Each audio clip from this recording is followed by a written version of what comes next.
world ravaged by chaos, the zombie horde grows larger every day.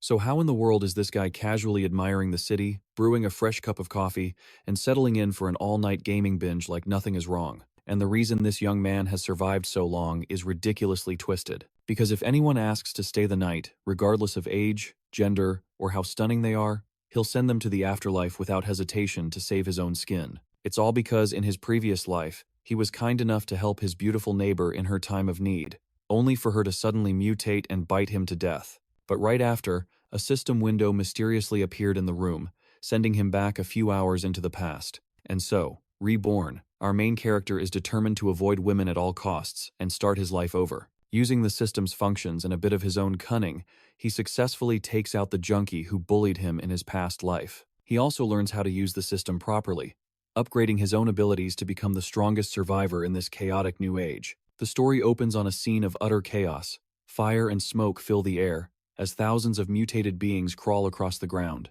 But outside, one young man stands frozen, sweating bullets as he cries out, "This is bad! I gotta hurry! I need to add more sugar!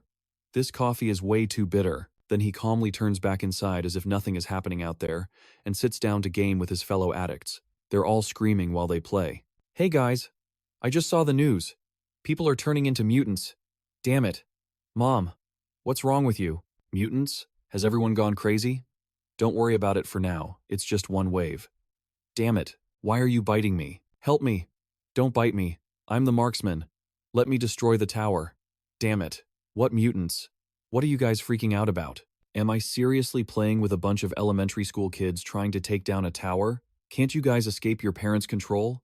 This is so annoying." But our hero calmly sips his hot coffee, not forgetting to give his last remaining teammate a warning. "Hey last teammate, your girlfriend is right next to you, isn't she? You're about to get bitten." The guy on the other end pants and replies, "Bro, how did you know? Are you a prophet or something? You can predict this stuff?" "You're right, she's biting me right now." He looks down at his lap. "Babe, why'd you stop? Keep going." But to his horror, the girl had already mutated. She sticks out 3 thorny tongues, making him scream in terror. "What are you trying to do?" Then she latches onto his middle leg and doesn't let go. "Let go! Damn it! Let go!" But even then, he doesn't forget his mission. "Prophet, hurry up and push the tower. Don't worry, I'm on it. This match is a guaranteed win." But it seems what he really meant was, "Hurry up and save me, you bastard." And so, after a few minutes of struggling against the enemy team, he finally completes his objective. Nice. Didn't let the team down. Victory. This win is ours. Suddenly, a desperate voice calls out from behind the door. "Lin Fan, it's me, Lu Weiwei, your neighbor. Quick, open the door." With a sigh, Lin Fan goes to greet her. "What's wrong?" The terrified girl cries out. "There's a mob of crazy people outside biting everyone they see. I lost my keys while running away. I was hoping I could hide at your place for a bit. You'll help me, right, Lin Fan?" Her voice changes, pleading with him. He looks at her, hesitates for a moment, and speaks softly. "I can help you, but you have to agree to one thing first. Please close your eyes." Wei Wei goes along with it and shuts her eyes tightly, confidently showing off her assets, her lips puckered invitingly. "Thank you, Lin Fan. You're so kind. I knew it. I knew you would help me. As long as you help me, I'll do anything you ask." But suddenly, for some reason, Lin Fan isn't moved in the slightest. Instead, he gives her a few permanent tattoos on her neck. He then calmly replies, "All right, I've helped you. Now you won't turn into a mutant and bite anyone." At that moment, the system chimes. Potential infected eliminated, +1 point. Then, without hesitation, Lin Fan leaves Weiwei's body outside and slams the door shut. The reason he acts so cold is because of what's to come in the future. "My name is Lin Fan. I'm not a prophet, just an ordinary interior designer living alone. I've always lived a normal life. Until 1 hour ago, when everything changed. I kindly helped a beautiful neighbor who was in a desperate situation. I never expected her to suddenly mutate and bite me to death. In the instant I died, the system appeared. Apocalyptic mutant survival system. Connection successful." And then, he was reborn. He checks the system panel and his information appears. Name, Lin Fan. Strength, 10. +1. Physique, 10. Speed, 10. Points, 0. He thinks to himself, +1 point. So this is the system's effect? I can get points for eliminating the infected. He then goes outside and glances at the woman's corpse being gnawed on by a mutant, looking at it as if it were a delicious feast. But before the mutant can even think about making a meal out of him, he cleverly uses a kitchen knife to finish it off. With a deadpan expression, he sliced the creature's head clean off. They were all neighbors, after all. What was the big deal? I just wanted to confirm how points were awarded. Just then, the system panel appeared. Eliminate 1 mutant, plus 1 point. He glanced at the corpse on the floor and thought to himself, given her condition, she's probably still going to attract more of them, isn't she? In the end, we were all neighbors. I can't just leave her like this. But I have to protect myself first. Just like before, I'll hide behind the door, popping out to attack and guard her body. A short while later, even the system seemed exhausted by his grinding. Kill a mutant, get a point. This guy had been farming for hours without a single break, seriously tiring. But rest easy. Neighbors should help each other out. I absolutely will not. He then returned to the spot from before, only to realize Vivi was nowhere to be seen. Wait a second. Could she have been completely devoured? This situation just got a lot more complicated. He turned to look at the mountain of mutant corpses he'd created. They were disgusting, and leaving them here would definitely start to stink. This is a public hallway. As a resident, it's my duty to keep it clean. After finding some rope to tie them together, he ran off to find a post to secure them. When suddenly, Lin Fan noticed something strange in the corridor. A colossal shadow in a wheelchair was slowly approaching him. Behind it, a grotesque cluster of hundreds of pulsing eyes stared back. As his curiosity flared, Lin Fan couldn't stop himself from moving closer to see who it was. He recognized the figure instantly, and without a hint of hesitation, gave the man a fresh new haircut. He even followed up with a heartfelt greeting. Uncle Zhang, don't you live on the 2nd floor? How did you get all the way up to the 7th? Did you come all this way just to bring me this wheelchair? He then cheerfully loaded the mutants onto it. With a bright smile, he carefully wheeled them away. I was worried about how I'd drag all these bodies. You're a lifesaver, Uncle Zhang. You're too kind. Don't worry. I'll return it as soon as I'm done. With that, he happily pushed the cart out into the dark courtyard. He left the wheelchair next to room 203 for his uncle. Then, he tossed all the mutants into the dumpster. A few troubling thoughts began to surface. Has the world really ended? A part of me still can't believe it. But, if I want to keep living, I absolutely have to go gather some supplies. Still, are they considered wet trash or recyclable? Living alone has its downsides. There's no one to help me with these questions. As he was lost in his absurd thoughts, a tapping sound from the floor above called out to him. On instinct, Lin Fan snapped his head around, only to see a bald man with an all-too-familiar face. It was him, Uncle Zhu's junkie son. A quick glance told the whole story. The man was rail-thin, with the classic look of a degenerate who'd ruined his family. An old memory surfaced. That's of the time. This guy beat him so badly he was left bruised and battered on the floor. He used to bully me, even stole my bike. When he got caught, I called the cops. He returned the bike. But the very next day, he beat me to a pulp. Back in the present, Lin Fan's voice was ice. What do you want? The junkie's eyes went wide, his jaw dropping. Holy crap. This idiot's actually talking? Isn't he afraid of attracting mutants? Then, a wicked smile spread across his face. But, an idiot like this is perfect. I'm starving to death. I can just use him to risk his life for me. He grabbed a pen and paper, scrawling a message. Go find some food and drinks. Bring them to my door. Lin Fan's annoyance was clear on his face, a complete reversal from the timid pushover he used to bully. Why should I? No. Hearing that defiant answer from someone he saw as a coward, the junkie was baffled. What did you say? He tried to calm himself down. Easy now. This kind of moron is easy to trick. He erased the message and wrote a new one for Lin Fan. Do what I say, and I'll let you stay with me. When the time is right, I'll get you out of here. I know a secret base. But Lin Fan just stood there, his refusal unwavering, clearly trying to provoke him. I'm not doing it. A vein popped on the junkie's forehead. He looked angry enough to sprout hair. I can't believe this punk is so ungrateful. Well then, don't blame me for what happens next. With that thought, he stormed inside, grabbing plates and pans, then hurled them straight at Lin Fan's head. Fine. You want to die so badly? I'll grant your wish. The clutter crashed loudly onto the floor.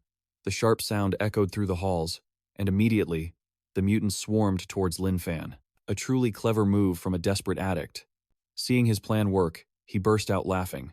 Weren't you acting all high and mighty just a second ago? What's wrong? Scared speechless? Are your legs so weak you can't even run? Pathetic. However, contrary to the junkie's wishes, Lin Fan didn't run. He stood his ground, ready to play with the mutants right in front of him. One mutant killed, 1 point acquired. It was time to establish his new position in the world. The display of power left him utterly stunned, his jaw hanging open. No way. Was this kid really that strong? Then, a manic laugh erupted from him. He started cursing our hero relentlessly. I'll admit, you've got some skills. But so what? There's still another mutant left. What's wrong? Can't react in time? You little fool, you deserve to die for defying me. Just die. Die. Our hero just smirked, then grabbed one of the mutants that was still alive. You're right, aren't you? There is one more. He cheerfully hoisted it up and hurled it straight at the man. It was all happening so fast, the man had no time to defend himself. He could only stand there frozen, spouting useless words as if they could solve anything. What do you think you're doing? On pure instinct, the junkie caught the mutant, holding it like a sleeping princess, then helplessly let it tear him to shreds. After enjoying the show, Lin Fan left with his beat-up car, not forgetting to leave a parting shot. If you have any problems, just ask it. Not like me. I don't even have a friend to answer my questions. And so, a little while later at the Physique supermarket, Lin Fan was casually clearing out the remaining mutants inside. Kill one mutant, get 1 point. Afterwards, he calmly gathered his supplies and went to check out with the now mutated owner. Boss, I'm taking all this. Ring it up. With everything settled, Lin Fan headed back to his old parking spot. He thought to himself, these supplies should last me a while. Plus, I even bought some seeds. Later, I'll find a suitable place to plant them. That way, I can slowly become self-sufficient. He then looked down at the chipped kitchen knife in his hand, sizing it up. Still, I probably need to find a more reliable weapon. A single kitchen knife is cutting it a little too close. Suddenly, the familiar roar of an engine echoed in Lin Fan's mind. He instinctively turned toward the sound, wondering, where did that bus come from? At the same time, on the bus, its passengers were flooring it, running for their lives from the horde of mutants chasing them. The engine's roar had attracted the entire swarm. The sound of the bus grew louder and louder as it sped toward Lin Fan. He was rooted to the spot, completely unable to move. That sound, it hurled him back into the past, back to his cruel stepmother, who was always trying to get his father to throw him out. That wretched woman is dead now. When can I finally get rid of this thing? Just looking at him makes me sick. And yet, his father was willing to abandon his own son, hanging on every single word that Shrew said. Soon, I'm looking for someone to adopt him now. This sent her into a rage. Soon? When is soon? Do you even care about this? All the while, a young Lin Fan sat huddled in the back, crying as he clutched his teddy bear. He could only cry out for help in his heart. Mommy, when are you coming back? Daddy and Auntie don't want me anymore. Please come, save Fan Fan. Fan Fan is so scared. Hearing the child's piercing cries, the woman spun around, infuriated. Then, she unleashed her verbal assault. What are you crying for, you little brat? Looking for trouble again, are we? Do you want me to beat you to death? Annoyed, she grabbed the steering wheel from his father. This is so irritating. Stop the car. He immediately pulled over. I'll teach this kid a lesson right now, catching the father completely off guard. Hey, don't touch the wheel. It's dangerous. But because of one stupid action from a woman who never used her brain, she suddenly jerked the wheel, steering them head-on into an oncoming truck, killing everyone in the car instantly. Only he, in the back, miraculously survived until now. Back in the present, the man in the bus looked down and asked kindly, "Hey kid, want a ride?" But a second later, his tone turned into cruel mockery. Then again, if I leave you here, you can just wait for these mutants to rip your guts out. He roared with laughter. All the while, Lin Fan remained motionless, clutching the blood-stained, chipped knife without making a sound. Seeing this, the boy with glasses leaned forward and asked the older guy, Huang, are we really not letting him on? The mutants we led here are going to kill him. He then started rambling about their teacher's instructions. Teacher said we have to help. Before he could finish, Huang silenced him by plunging a dagger straight into his throat. Teacher this, teacher that. It's the apocalypse now. I do whatever I want. A four-eyed frog like you dares to lecture me? Annoyed, he shoved the boy out of the bus, despite them once being classmates. I've hated you for a long time. Goody two-shoes like you are all just the teacher's pets. Now that he's not here to protect you, who's going to stop me from crushing you? At this, the older guy let out a sudden, chilling chuckle. Since you're so kind-hearted, I'll be merciful and send you on your way. Go join that kid. And with that, he sped off, leaving his classmate choking on the ground. But even as he fled, the man glanced in the mirror, looking back at Lin Fan. This idiot is still carrying a kitchen knife. Is he really going to take on that whole horde of mutants alone? The thought was so absurd, the man burst out laughing. What an absolute moron. Even minutes later, the man's final words echoed in Lin Fan's head. But one phrase cut through the noise. Die? No, I will not die. Suddenly, he thought of his late mother, remembering her comforting warmth. She smiled brightly and stroked his head. Be good now. When our little Fan grows up to be a brave, bright, and kind man, I promise I'll appear before you again. Fueled by the memory, he furiously raised his chipped knife into the air. I made a promise to my mother, and I will become that person. Then, without a second's hesitation, he hurled it directly into the path of the oncoming bus. Just as Lin Fan planned, his brilliant throw plunged the blade deep into the bus's tire. The driver could only watch in helpless terror as the vehicle swerved out of control, smashing head-on into a nearby signpost. The force of the crash flipped the bus completely over, pinning the man beneath its crushing weight with no hope of escape. The pain! Someone save me! I don't want to die! He wailed, spotting Lin Fan cycling toward him. He desperately reached out a hand, begging, I was wrong. I was wrong. I truly know I was wrong now. I'm sorry. Please, save me. As expected, Lin Fan looked down on him with a pitiful expression, offering words of comfort straight from the heart. No, he said calmly. You don't know you were wrong. You only know that you're about to die. You're just afraid. As he said this, a cheerful, gentle smile spread across his face. Oh, and look, your friends are here for you. I'll be going now. I wouldn't want to interrupt your reunion. The man's face twisted in terror as he screamed, What are you talking about? At a time like this, what friends would be coming for me? As Lin Fan's figure faded into the distance, the man's desperation returned full force. He resumed his pleading. Hey, wait, come back, save me, please don't go. But just then, the student in glasses arrived on the scene. He leaned in close, breathing a chilling puff of air onto the man's face. In a flash, he was swarmed by a horde of the infected and torn into 100 pieces. Meanwhile, on Lin Fan's side, he stopped after a short distance to check his status window, displayed by the system. Name: Lin Fan. Strength: 35. Superhuman. Stamina: 10. Standard. Speed: 10. Standard.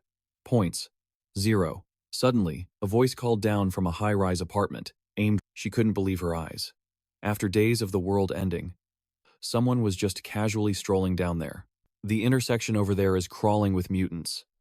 How did this guy even get through? She pushed the thought aside. That wasn't important now. What mattered was that he heard her. Lin Fan instinctively looked up and asked, Is something wrong? Then his gaze fell upon the little girl standing next to the woman. There's a child too, he thought. She looks like she's starving. A moment later, answering her call, Lin Fan didn't hesitate to head upstairs. The moment the woman opened the door, she dropped to her knees and began to beg. Young man, I know this is an outrageous request. But please, could you possibly share just a little bit of food? There's nothing left in the house. My husband is dead, and I truly have no other options. I don't need much, just a little. So my daughter has something to eat. Without a moment's delay, he pulled some freshly scavenged vegetables from his backpack. All right then, I'll sell you 2 pumpkins and a winter melon. How's that? He offered, leaving the woman utterly stunned. Huh? She couldn't help but wonder if the man in front of her was sane. Sell them to me? I'm thankful he's willing to share it all. But in this situation, what use is money anymore? Oh, whatever. If that's what he wants, I'll just give it to him. As he handed her the food, his eyes suddenly darted into the apartment. A precious item appeared right before him, and he asked curiously, Wait a second. What is that? Seeing his interest, she didn't hesitate to walk over and take it down for him to admire. This is something my husband bought a while ago. He was a huge gamer, so he bought this replica. If you like it, you can have it. It's so dangerous outside now, you could use a weapon for self-defense. Even as she said it, her hands didn't hold back. Lin Fan immediately accepted it. How could I possibly take this? He asked, putting her in an awkward position, despite her clear reluctance. It's fine. My daughter and I have no use for it anyway. You should take it. You need it more than we do. And with that, he left cheerfully, making sure to give her a false sense of security for the great deal he just got. Well, thank you very much then. I'm leaving now. You and your daughter be careful, and don't worry, I won't take something of yours without paying you back. If anything happens, just call me. I'm always available. His words made the little girl whisper to her mother, Mommy, isn't that man a little abnormal? The mother, at a loss for words, simply replied, No, maybe he's not the one who's a little abnormal. maybe we are. After leaving the apartment building, he joyfully examined the sword, swinging it through the air. This is the divine weapon replica, Sorrow of the Mist. I've seen it online before. I've wanted one for so long. A weapon like this, slashing through mutants would feel incredible. But suddenly, a piercing scream echoed from behind him, followed by a woman in a nightgown plummeting from above. "You bitch, just die!" She slammed onto the ground right in front of him, her body a canvas of horrific injuries. The impact from the fall had shattered her body in multiple places, leaving Lin Fan to stare in utter shock. At that moment, the heavy-set man on the balcony above sneered down. "That stupid cow. After all the time I spent training her, she still dared to fight back." He took a long drag from his cigarette with an air of mock regret. "What a waste. I wonder when I'll find another high-quality piece like her." Down below, Lin Fan remained frozen in place, his gaze fixed on the woman's body as a heavy feeling washed over him. Her entire body was covered in wounds. She must have been horribly tormented while she was alive. And the despair, rage, and helplessness in her eyes was exactly like the look his mother gave his father when he left. She died with an expression of pure injustice, her mouth agape and eyes wide open in a truly tragic sight. Lin Fan couldn't take it anymore. He looked up towards the apartment she fell from and roared, "Hey, why did you do that?" This caught the man's attention. He peered down, stunned by Lin Fan's audacity. What the hell? There's still someone out there with a death wish? Aren't there any mutants down there? He wondered. Then, he began shouting down, trying to establish his dominance for Lin Fan to hear. "Who the hell are you? You're not a resident of this building. This building is my territory now. The women in here are mine to play with. What are you going to do about it?" Hearing this, Lin Fan's concern for the others grew. He put away the sword he was admiring and knelt beside the woman's corpse. "I have to do something. Otherwise, the mother and child living in this building will be in danger too." 5th floor. He then lifted her body, counting the floors up to where the disgusting bald man lived, which made the man burst out in contemptuous laughter. He even thought Lin Fan was more deranged than he was. What's that idiot doing carrying a corpse? Does he want to take it home and defile it? But that's a shame. A corpse can't struggle. It's not even as good as an inflatable doll. What a sicko. He then screamed down, threatening him. "You better get lost before I get angry, or I'll deal with you myself." Then he went back inside, stubbed out his cigarette, and cracked open another beer, muttering to himself, "What rotten luck. It's the end of the world, and I still run into morons like this." At that thought, he couldn't be bothered to care anymore, busy with the task of finding a new toy for himself. Whatever, I'll just find a new girl in the building later to blow off some steam. Just a few days into the apocalypse, and his attitude had flipped 180 degrees, treating women like trash to be trampled on. Before this, I would have only dared to look at women like them, never touch. But now that the world's ending, I can do whatever the hell I want. This feeling of absolute freedom is amazing. As he was plotting his next move, a thunderous banging suddenly echoed from his front door. Though a flicker of fear hit him, he had to maintain his status as the building's ruler. He grabbed a baseball bat and shouted towards the door. "Who's knocking? Is it a mutant?" He trembled, pressing his eye to the peephole. If there are still mutants in the hallway, this won't be easy. How am I supposed to find a new plaything later? Suddenly, he was horrified to realize the person standing outside his door was the very woman he had just thrown to the ground. Her eyes were wide, staring right at him, her pale face looking as if she had come to settle the score, which sent him scrambling to the floor in terror. He stammered uncontrollably. "What the? Wah, what is that?" But it was just a ploy by Lin Fan. He had carried her body up to the 5th floor and called out, "Open the door. I know you're in there." The man let out a huge sigh of relief, cursing in his mind. "Damn it, that son of a bitch scared me to death. So it was that idiot." He then put on a brave face and threatened him again. "Get lost. Are you insane? Are you looking to die?" It turned out his loud shouting was intentional from the very beginning. "I'm yelling on purpose. In a moment, I'll lure the mutants over, and they'll tear that idiot outside to shreds while I hide safely in my apartment. I'm a genius!"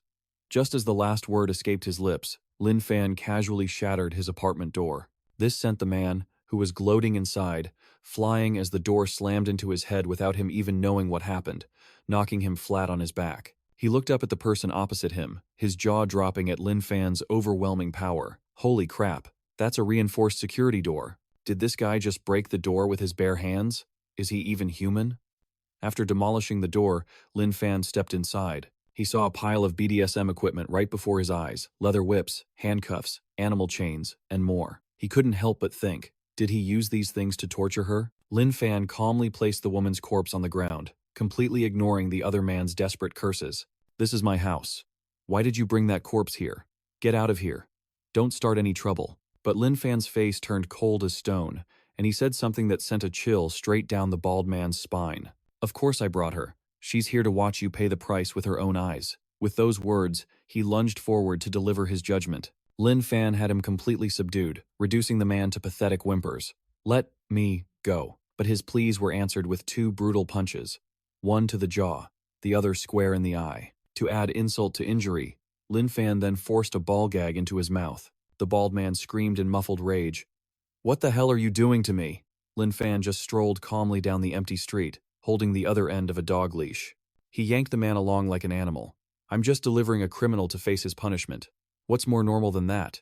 The man could only bark in protest, forced to crawl helplessly behind Lin Fan. Normal? You call this normal? You absolute psycho. Let me go. Suddenly, the man switched tactics. Hey, you ever seen one of those apocalypse movies? Or read the novels? Lin Fan glanced down at him. Yeah, I have.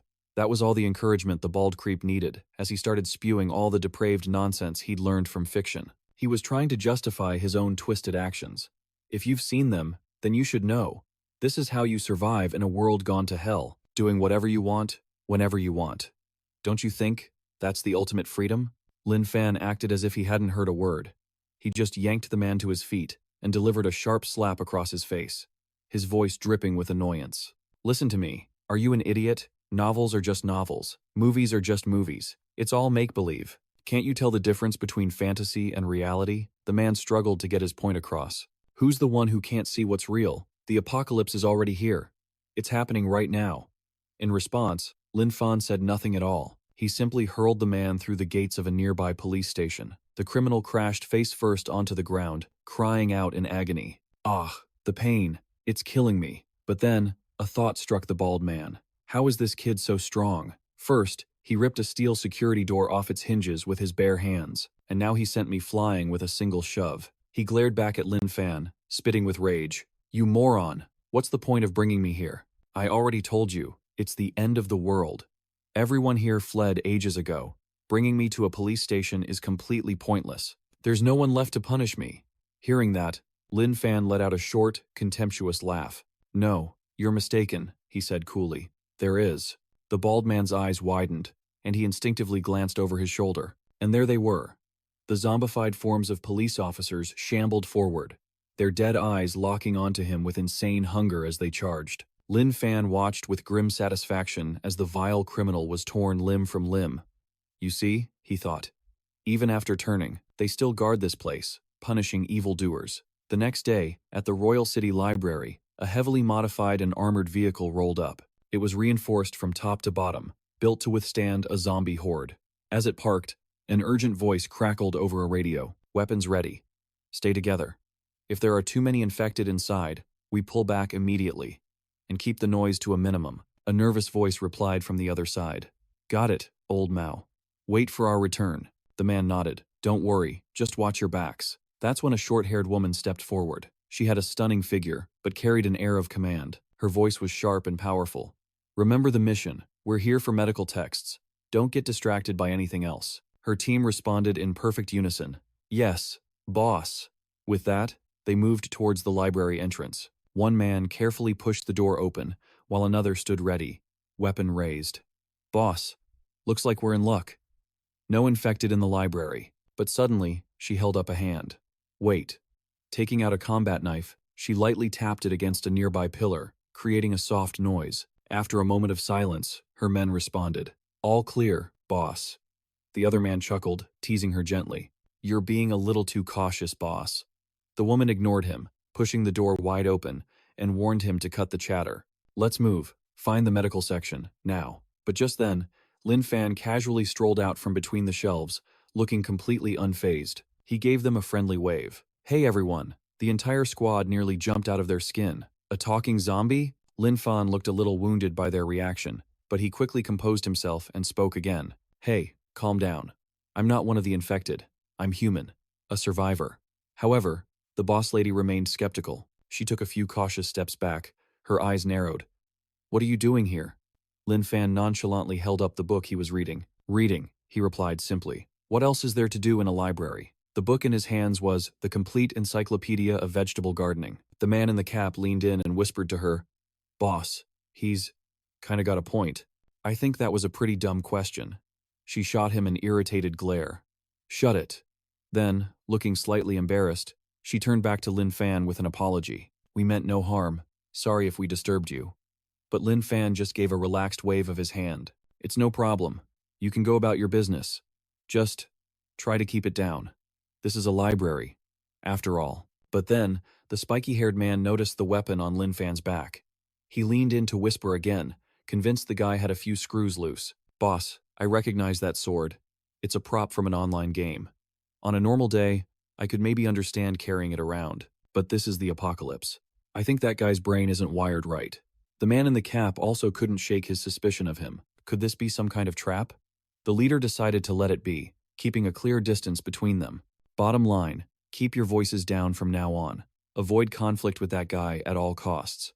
Her crew heard the order and respectfully replied, Yes, ma'am. As they moved deeper inside, the leader couldn't help but glance back at Lin Fan. His silhouette was perfectly still, engrossed in a book. She didn't know why, but she had a gut feeling.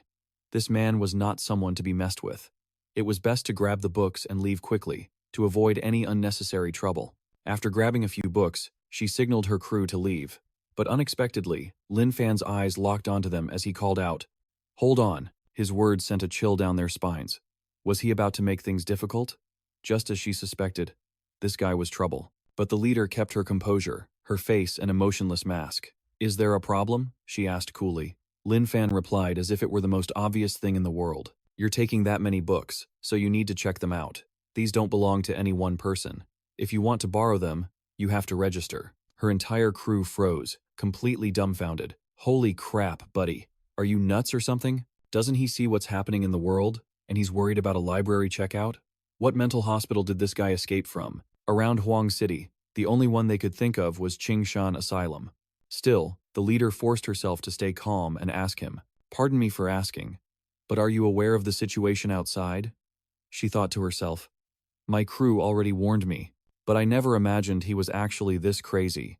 This guy isn't just weird, he's completely unhinged. Hearing her question, he calmly answered, Of course I do. There are mutants outside that bite people. Other than that, not much has changed. His casual response left the leader stunned. Are you serious? Just then, the guy in the hat couldn't take it anymore and yelled, Wait a minute, man. Do you have any clue what it's like out there? Did the apocalypse scare you stupid or something? He trailed off, feeling helpless. You know what? Never mind. You do you. We got what we came for. Let's just go our separate ways and mind our own business, okay? Lin Fan just chuckled, trying to calm them down. Don't be so tense. I don't mean any harm. I'm just giving you a friendly reminder. It's true. The outside world is extremely dangerous right now. In a situation like this, you wouldn't want to cause any trouble. I get it. He then introduced himself, though no one had asked. Oh, right. My name is Lin Fan. I live in Sunshine Community, Building 2, Unit 2, Apartment 704. If you ever run into trouble, you can come find me. I'm incredibly strong. 180 mutants are no match for me. The entire group stared blankly, their lips twitching into nervous smiles.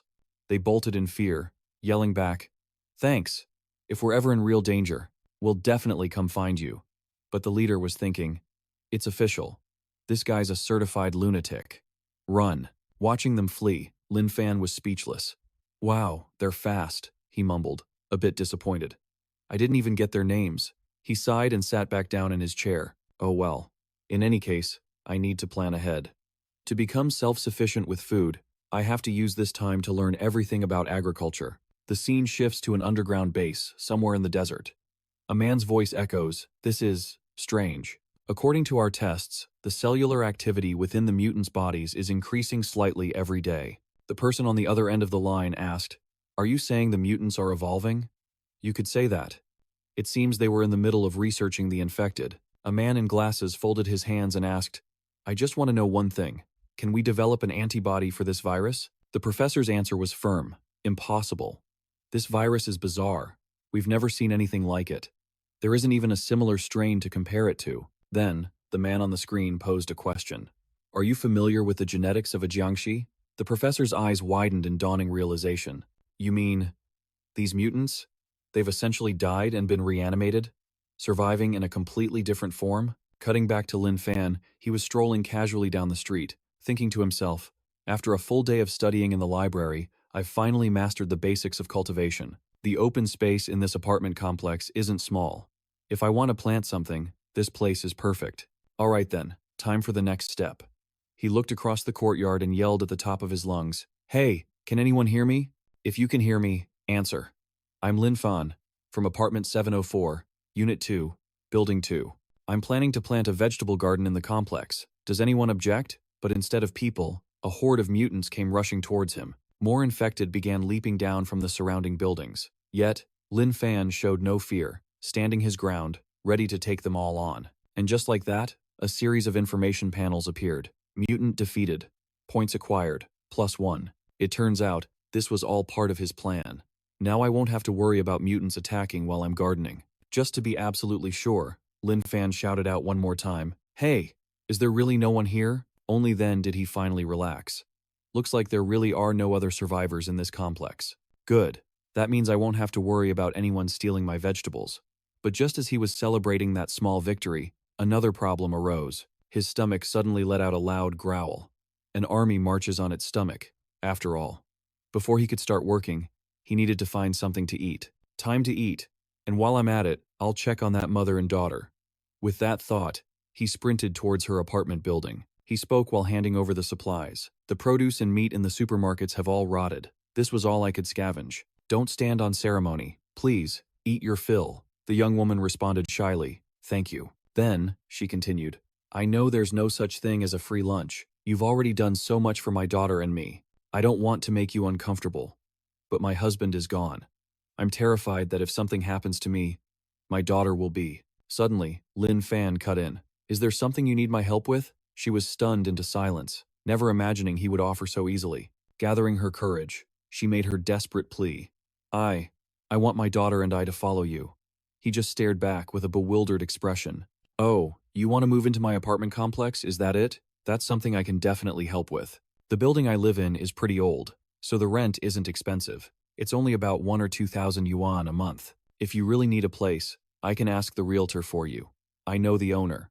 At his words, the hope on her face instantly vanished. Are we even having the same conversation?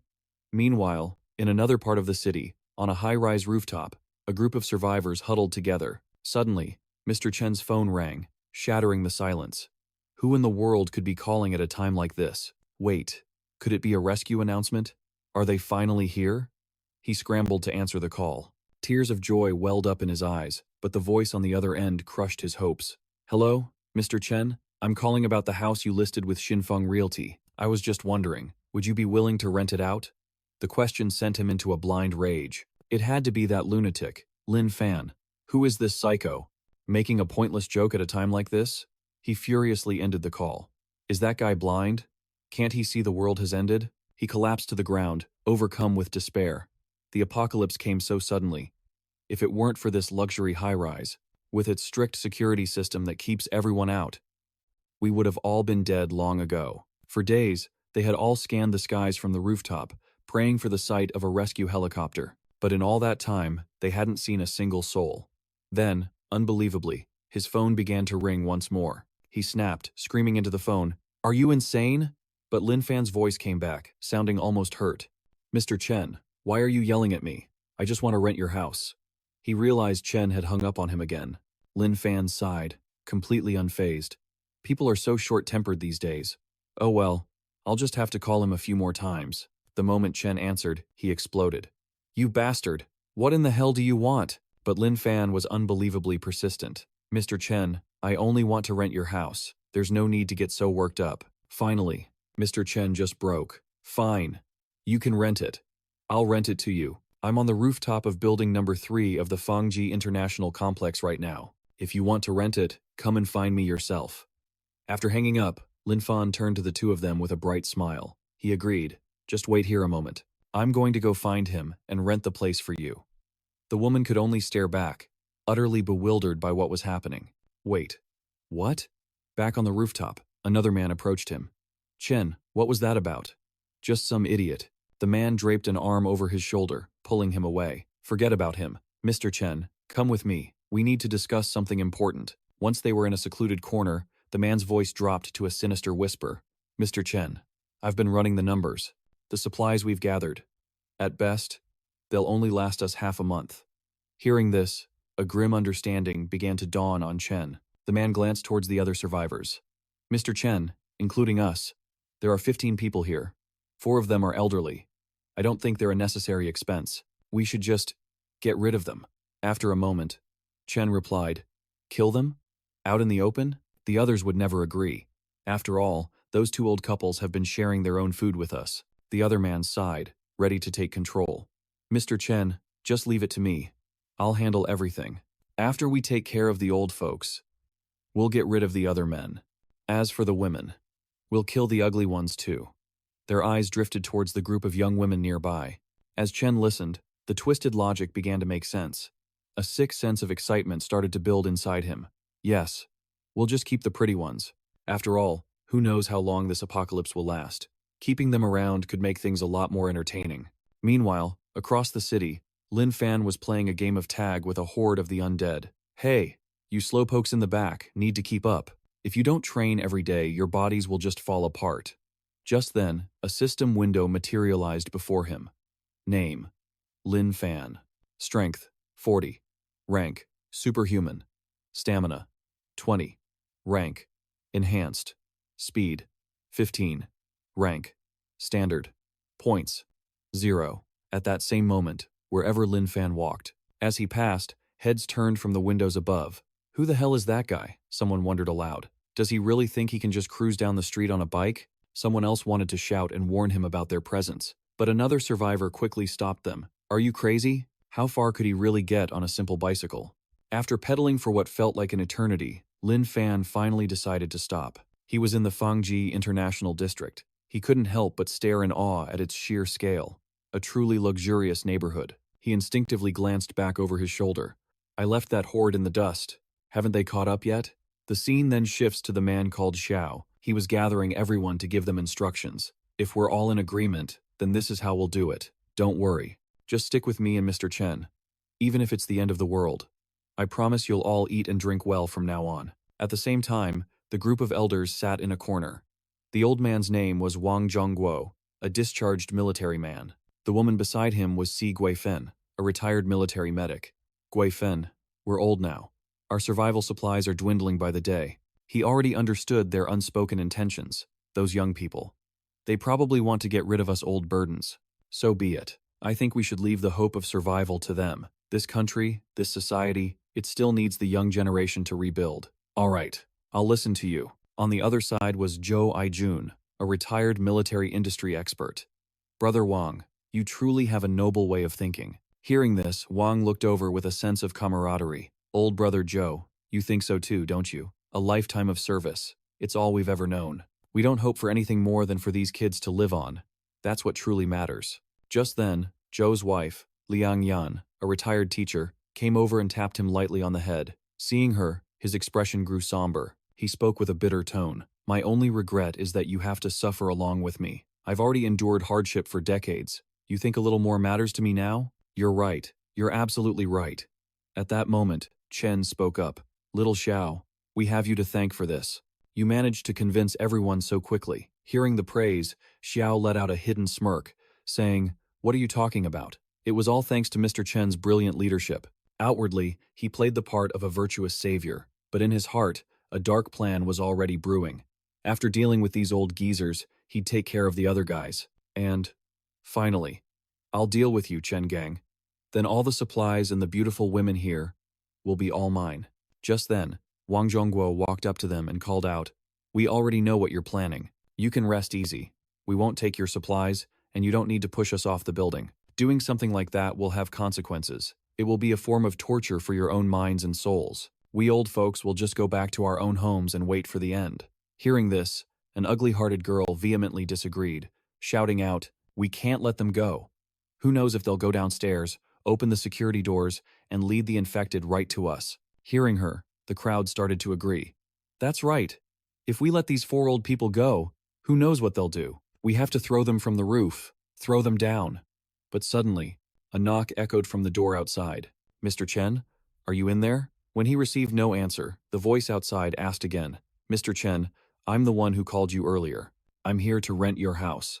Hearing this, Chen exploded in a furious whisper. Who the hell is this guy? He thought to himself.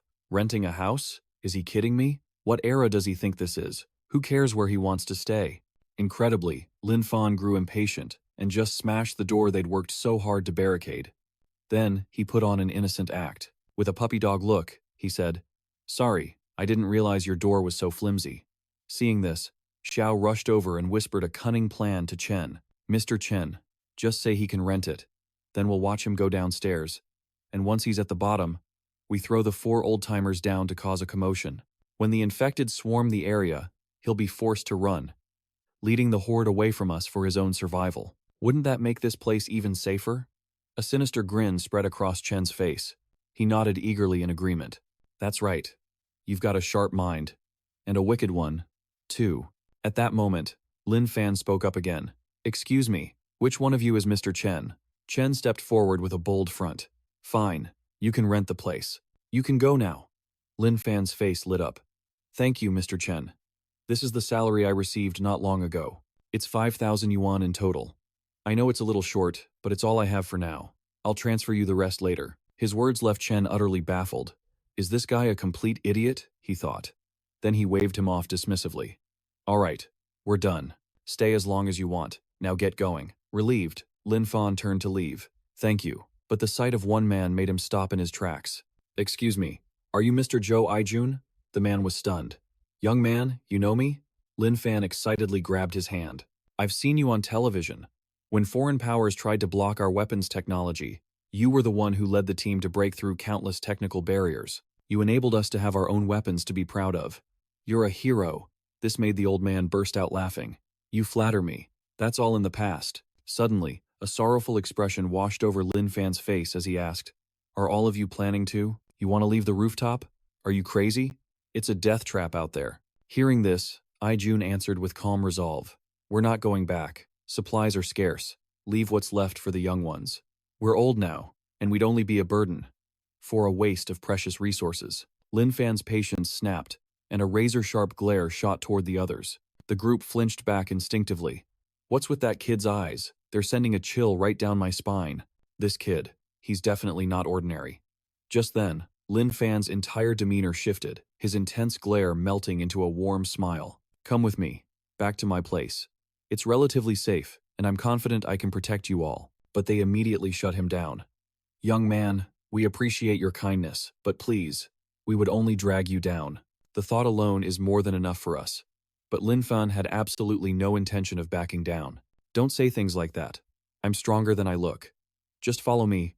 You can stay at my apartment building for now, and I'll even find an agent to rent a place for you. His words left everyone completely stunned. Rent a place? This kid was truly one of a kind. Without another word, Lin Fan grabbed their hands. No more hesitation. You're coming with me, he insisted, pulling the group along. But suddenly, Chen rushed forward. Wait!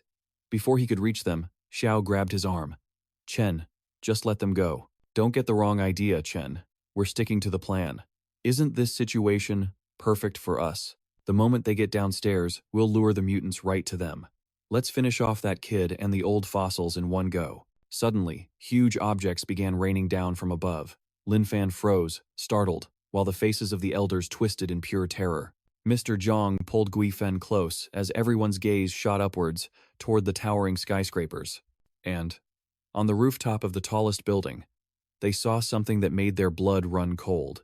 A group of people stood there, heaving massive planters over the edge. They were throwing them down with savage glee, as if human lives were nothing more than trash. At that moment, the mocking voices of Xiao and Chen echoed from above. Everyone, be careful now. We don't want to kill them directly. Smash everything. Make as much noise as possible. We're going to draw every last mutant in the area and let them be torn to shreds.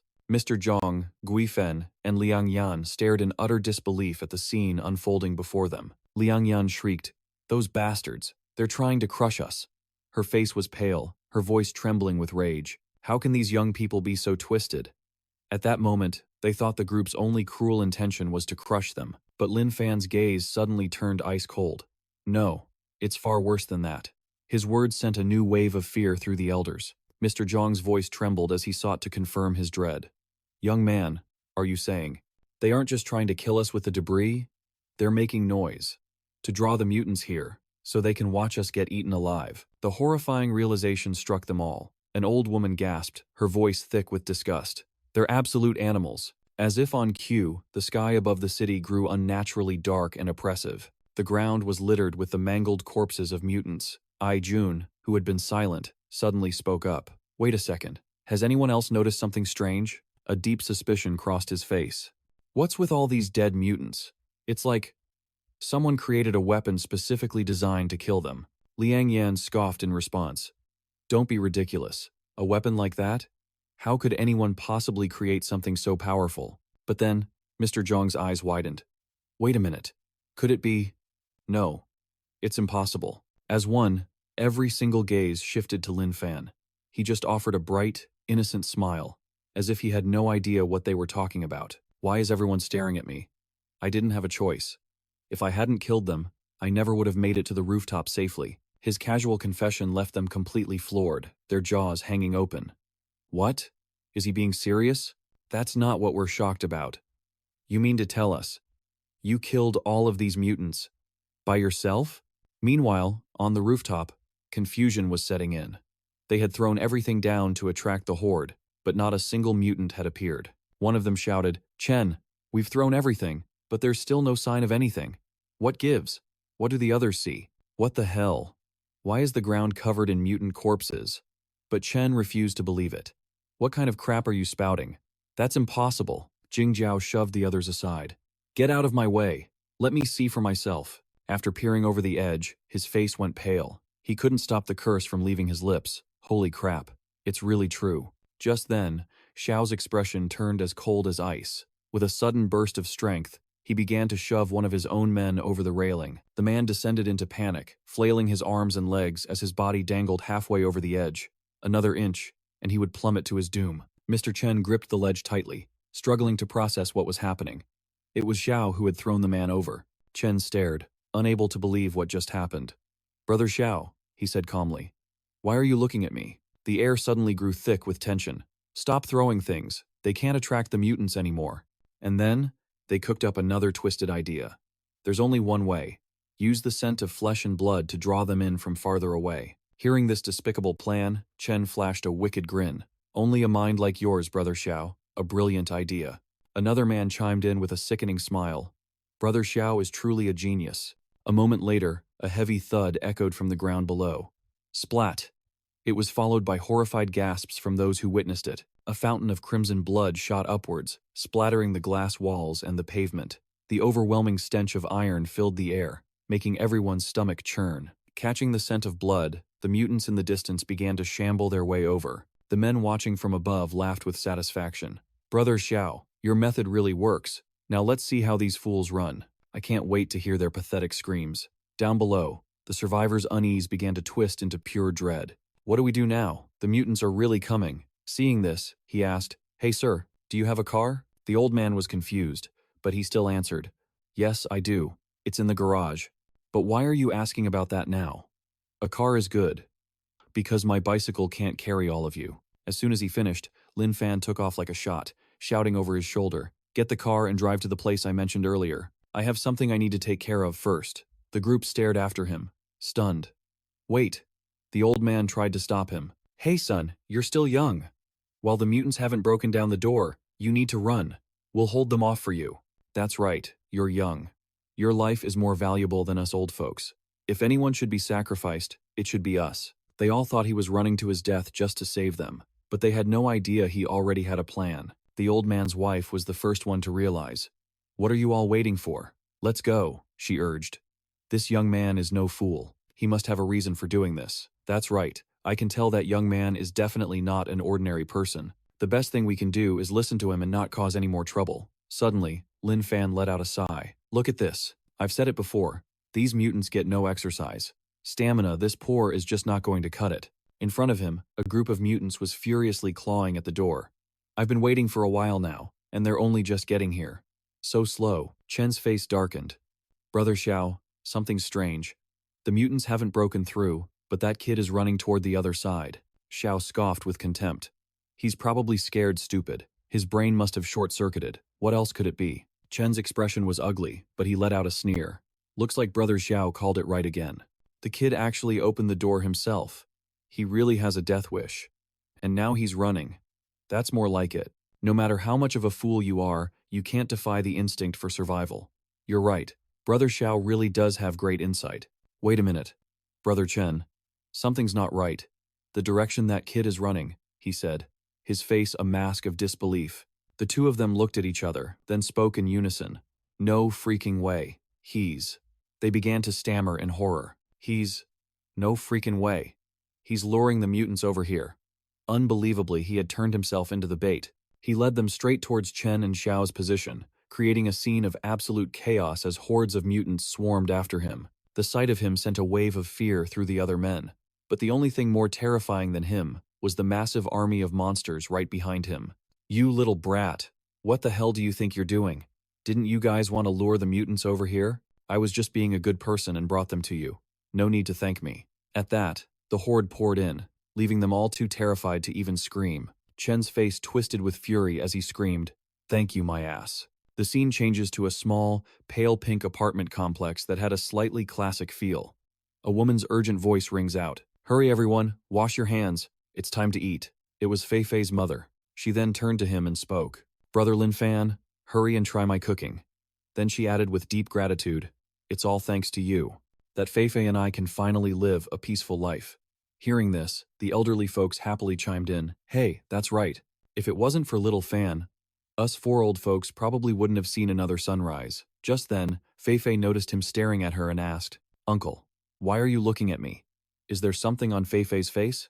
With his curiosity piqued, Lin Fan asked the little girl a question. "Fei Fei, where's your backpack?" The little girl just looked back at him with a completely blank expression. "Huh? A backpack? What kind of backpack?" Hearing her reply, he began to explain it to her carefully, "Even though no one asked you to. And that lady at school was introduced to you. Even though it's the apocalypse, you're still young. You still have to. You need to focus on your studies. This is Miss Liang, a retired teacher. She can be your tutor. How about this? Later, I'll go get your backpack and textbooks for you, okay?" At that, Fei Fei's eyes began to well up with tears as she looked at her mother. The little girl asked, "Mommy, it's the apocalypse. Do I still have to study?" Her mother just stroked her head helplessly. "Be a good girl. Listen to your uncle. He's right. Studying is the only thing you can really do right now." The little girl's face started to crumple. "No, I don't want to. You're a meanie, uncle. And you too, Mom." Hearing this, everyone couldn't help but burst out laughing. And just like that, the Sunshine District building where Lin Fan lived welcomed 6 new residents. A place once heavy with gloom now had a spark of life. Just then, Lin Fan spoke up, "You all eat first. I'm going to take out the trash, and I'll grab Fei Fei's books and backpack while I'm out." "Huh? Uncle, you can't. If you do that, you'll be my enemy forever." Just as the last rays of twilight faded, the sun dipped behind the horizon. Darkness gently draped itself over the building. The eerie green lights positioned outside only added to its mysterious aura. Across the deep blue expanse of the sky, a few stars twinkled like tiny, silent notes in the symphony of the night. As night fell, the mutants began to stir, hunting for food. But a sniper's bullet met each one between the eyes, dropping them instantly. The young man in the black baseball cap called out, "That's it. 2 mutants. Too easy." He analyzed the situation internally. In this immediate area, most of the wandering mutants were gone. But the ones inside the shops, they wouldn't be so easy to kill. The short-haired woman spoke up, "Let's ignore them for now." She then changed the subject to their current supplies. "Right. I've finished dividing the food. We can last for about another 7 days. Our water supply isn't a problem for the moment either." But she was puzzled. The city water plant hadn't shut down yet. Shouldn't the water have been cut off a long time ago? From what I can tell, it seems someone is keeping the plant running. Suddenly, a loud noise from outside shattered the quiet, startling them. A pillar of fire and smoke erupted, attracting all the nearby mutants. They began to shamble towards the source. What was that? She wondered aloud. The group, including the guy in the cap, peered down curiously. The leader saw the swarm and cried out in alarm. "This is bad. That explosion is drawing in every mutant in the area. What kind of idiot would make so much noise?" Just then, they spotted a girl, maybe 18 or 20 years old. She was completely surrounded, chased by a horde of mutants. Her desperate screams echoed through the night.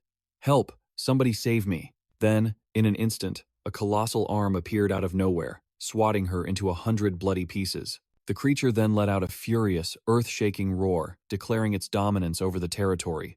The sight made the leader's face turn pale. Is that a mutant? A giant one? Are they evolving now? At that moment, a trash can rolled into their line of sight. It rattled with a clattering sound that sent a shiver down her spine. A terrifying thought crossed her mind. Could there be another giant mutant? She peered cautiously towards the trash can, only to see something unbelievable. It was Lin Fan. The absolute madman they had met a few days ago was casually dragging a dumpster down the street. He had a completely unfazed look on his face, even offering a sheepish apology to the monster before him. "Sorry about that. Didn't mean to bump into you." In a flash, the mutants were launched into the air, and once again, his information panel materialized. Name, Lin Fan. Strength, 80. Limit broken. Stamina, 45. Superhuman. Speed, 40. Superhuman. Points, 0. He asked them with genuine concern. "You guys out for some exercise too? To make up for it, let's go for a night run together. How about I lead the way?" With those words, he drew his sword. The giant mutant's enraged roar threatened to tear the very sky apart. The female leader, stunned, finally gathered her wits and realized the truth. "Wait, it's him?" The others looked on in utter disbelief. "Am I seeing things? What is happening? I think I just saw a guy running with a dumpster." Then, a wave of excitement washed over him. "Boss, he's luring the mutants away. I think we're saved." At that same moment below, the pitch-black sky transitioned to the 40 supermarket. Lin Fan had finally dragged the dumpster to his destination. He panted, "Made it. I'll just leave the apartment's trash can here for now. I need to go get Feifei's backpack and books. Then I can find a place to dump this." Just then, a group of 4 burly, gangster-like men yelled down from a floor above. "Hey, what do you think you're doing down there?" Their voices caught his attention. He looked up and asked, "Can I help you guys with something? My trash can was full, so I came here to find a place to dump it. And while I'm at it," but before he could finish, they all started talking over him. Their voices dripped with mockery. "Oh, holy crap. Did you guys hear that? This dude says he came here to take out the trash. Is this guy a genius or something? Living in his own world during the apocalypse. Or maybe he's just a complete idiot." "Heh, what an idiot," Lin Fan thought to himself with a smirk. "Isn't taking out the trash the most normal thing in the world?" Despite their endless taunts, Lin Fan remained unfazed, deciding to be the bigger person. "Hey, is everything all right with you guys?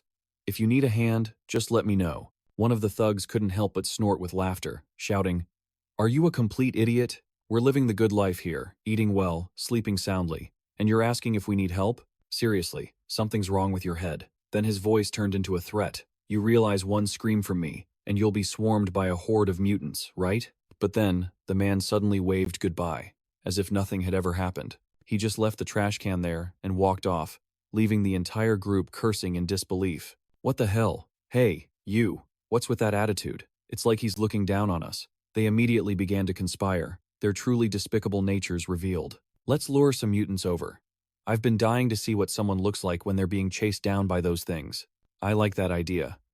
Besides, we're perfectly safe up here on the second floor, unless the mutants have learned how to fly." And with that, they started hooting and hollering like a bunch of lunatics, trying to draw the mutants in. However, after screaming themselves hoarse, the world fell strangely, unnervingly silent, leaving them staring at each other in confusion. "No way. Don't tell me there are no mutants around here?" The other guy replied, "Impossible.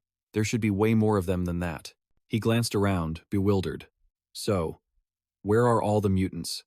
Just then, the man looked up from below and answered calmly, "Be patient. They'll be here soon." Then he nonchalantly slipped inside, as if he hadn't just sealed their fate. The moment he finished speaking, one of the thugs lost his temper, screaming at Lin Fan's back, "That moron! What the hell is he talking about?" The other guy was just as dumbfounded. Who knows? A look of pure boredom crossed his face, revealing his cruel habit of treating people like toys. But man, what a letdown. I can't believe we couldn't even lure a few mutants to kill that idiot. Just then, the ground began to tremble. Rocks and debris started rolling down the slope. Hearing the noise, they looked at each other. "Hey, do you guys hear that?" The others felt it too. "Whoa, it's real. What in the world is that sound?" Suddenly, a monstrous creature appeared before them, roaring in fury. Its vicious, terrifying face made their hair stand on end. The house lay in ruins. Lin Fan, with a backpack on and a longsword at his side, walked on. He remarked to himself, "Looks like those kids got along with the zombies just fine." A sudden cry echoed from nearby. Surprised, he turned his head toward the sound. He headed for the Chanier bookstore. It sounded like a child's weeping. With growing curiosity, he climbed the stairs, wondering, could there really be a kid inside the store? He walked on, until he reached the top of the stairs and made a horrifying discovery. A woman's body was hanging from the ceiling, an apparent suicide. The woman's face was deathly pale, her mouth agape, her hands limp. Draped across her neck was a cloth bundle containing a baby. He observed the grim scene, his mind filled with questions. The child is clearly alive. So, why would she choose to hang herself? Did she just abandon her baby? He hesitated, debating whether to get closer to investigate and save the child. If I save the baby, what if it's a trap?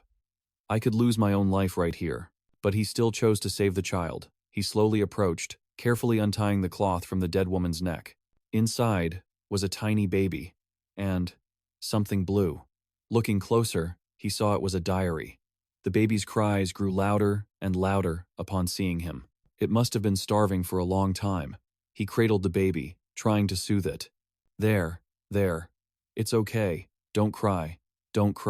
I'll get you out of this place." With no milk, he let the baby suckle on his finger to quiet its cries. It was only then that he noticed the worn, light blue diary tucked in with the child. The first page of the diary was clear. No rescue. No food. I'm getting weaker and weaker. I know I don't have much time left. I've seen what happens. The people who die all turn into zombies. I can't let my child be harmed. While I still have some strength, I need to prepare for the end. Lin Fan thought she must have been in absolute despair to write these words. Holding my child, my mind is a storm of agonizing thoughts. I'm terrified of hurting this baby. I have to endure the pain. I've smashed out my own teeth and bound my mouth shut with cloth. This way, even if I turn, I won't lose control and bite my child. My daughter's name is Manhwa. If anyone finds this place, I beg you, please help my child live on. I know that in this apocalypse, a child is a burden. If you must kill her, I only hope you do it without pain. Please don't just throw her outside. I don't want her to be eaten by zombies. Even without knowing if anyone would ever come, she decided to make a wager. She gambled that someone would arrive, a kind person who would save her child. She gambled that a mother's sacrifice for her child was worth something, that it wouldn't be in vain. Reading the diary, Lin Fan was filled with deep admiration for the woman before him. He bowed his head and said, "Rest in peace. I swear I will make sure your child survives." Suddenly, a clattering sound echoed through the room. A basketball was rolling towards him. Lin Fan stared in surprise. He held the child close, his guard up, watching a lone basketball roll to his feet. Suddenly, a horrifying roar. A monster with 9 blood-red eyes lunged forward. It bared its fangs, matted hair flying, its razor-sharp claws aimed right for Lin Fan and the child. In a split second, he dodged the attack. This thing was fast.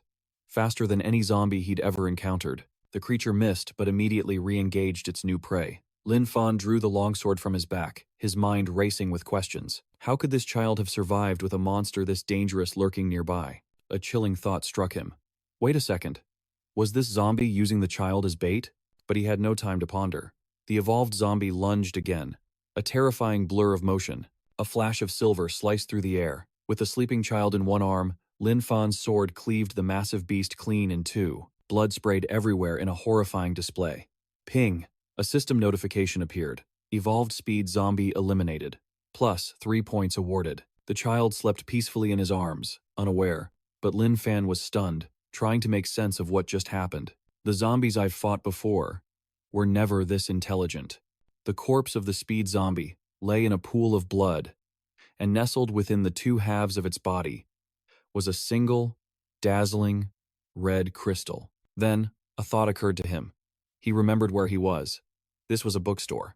The Dark Light bookstore. So that's it. This zombie must have been studying. It seems knowledge truly is power, even for the undead. Satisfied with this bizarre explanation, Lin Fan finally relaxed. He began to browse the dusty bookshelves. Well, since I'm already here, I might as well pick up some workbooks for Fifi. You can just tell she's a bookworm. Fifi is going to be so excited when she sees these, he thought, a confident smile on his face. Meanwhile, in a barren desert, A few patches of lush greenery defied the odds. Deep beneath the sands lay an underground base. Inside, a bald professor with a white beard stared in disbelief at the red crystal a young woman had brought him. He was practically trembling with excitement. His hands shook, sweat beading on his forehead. This came from the brain of a mutated zombie? Correct, the woman replied. This one was an anomaly. We examined the corpse and discovered this crystal inside its brain. Tell me everything, the professor demanded, his face grim. Yes, sir. The first shot was fired from the south. The weapon was a CSLR-35 sniper rifle, a direct hit to the zombie's head. We see a flashback of the special ops sniper, tense as he lines up the shot. But what happened next shocked everyone. Crack! The bullet tore through the air, striking the massive zombie right between the eyes and blowing the top of its skull apart. But incredibly, the zombie wasn't dead. It didn't even slow down. It immediately charged the special ops position. Our team opened fire, landing multiple headshots. But it only collapsed after its head was completely destroyed. It finally went down in a shower of gore. Until this encounter, sir. Every zombie we faced could be taken down with a simple iron rod to the head, let alone a rifle. But this time, a direct headshot did nothing. It's almost impossible to believe. The professor stared intently at the strange red crystal as the young woman finished her report. When she was done, he turned to her, his voice low. It seems the zombies are truly evolving, but why in this way? Surviving, having its head blown off. It's like something from a nightmare. We can only contact the Dragon Palace and Milky Way bases now. And all the while, the zombies outside continue to evolve. Can we really save this world? Professor? She interjected hesitantly. I actually have a rather unconventional theory. Oh? The professor said, intrigued. Go on. The woman continued. In my spare time, I enjoy reading novels. In a lot of these stories, zombies are described as having crystals in their brains. They're the key material for evolution, she said, glancing at the glittering red crystal in the test tube. When humans kill zombies and obtain these crystals, they can absorb the energy inside and evolve into superhumans. I wonder if this crystal works the same way. The professor's face was a mask of confusion, as if to say, You got that from a novel? Huh? He muttered. Zombie novels. Elsewhere, a woman cautiously peered down from above. Is someone out there?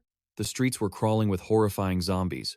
Who would dare to just walk around out in the open? But suddenly, Lin Fan glanced up, sending a chill down her spine as she ducked, covering her mouth in terror. Oh no, he's looking this way. Did he see me? This terrified girl was none other than the famous idol, Su Xiao. As for Lin Fan, he was still baffled. Were there other survivors? Just then, the roar of an engine cut through the silence, grabbing his attention. A luxury car screeched to a halt on the street, as a voice barked from inside, Get a move on. These men were members of a local gang from Huang City. Seeing them, Lin Fan's face lit up as he gave them a cheerful wave. He thought to himself, Even from this distance, I can smell the thick stench of blood clinging to this group. When the gangsters spotted Lin Fan, they were all stunned. Holy crap. With this many zombies around, how is there a living person just wandering the streets? Should we take him out? But their leader advised against it. Not yet. We can't risk attracting the zombies around here.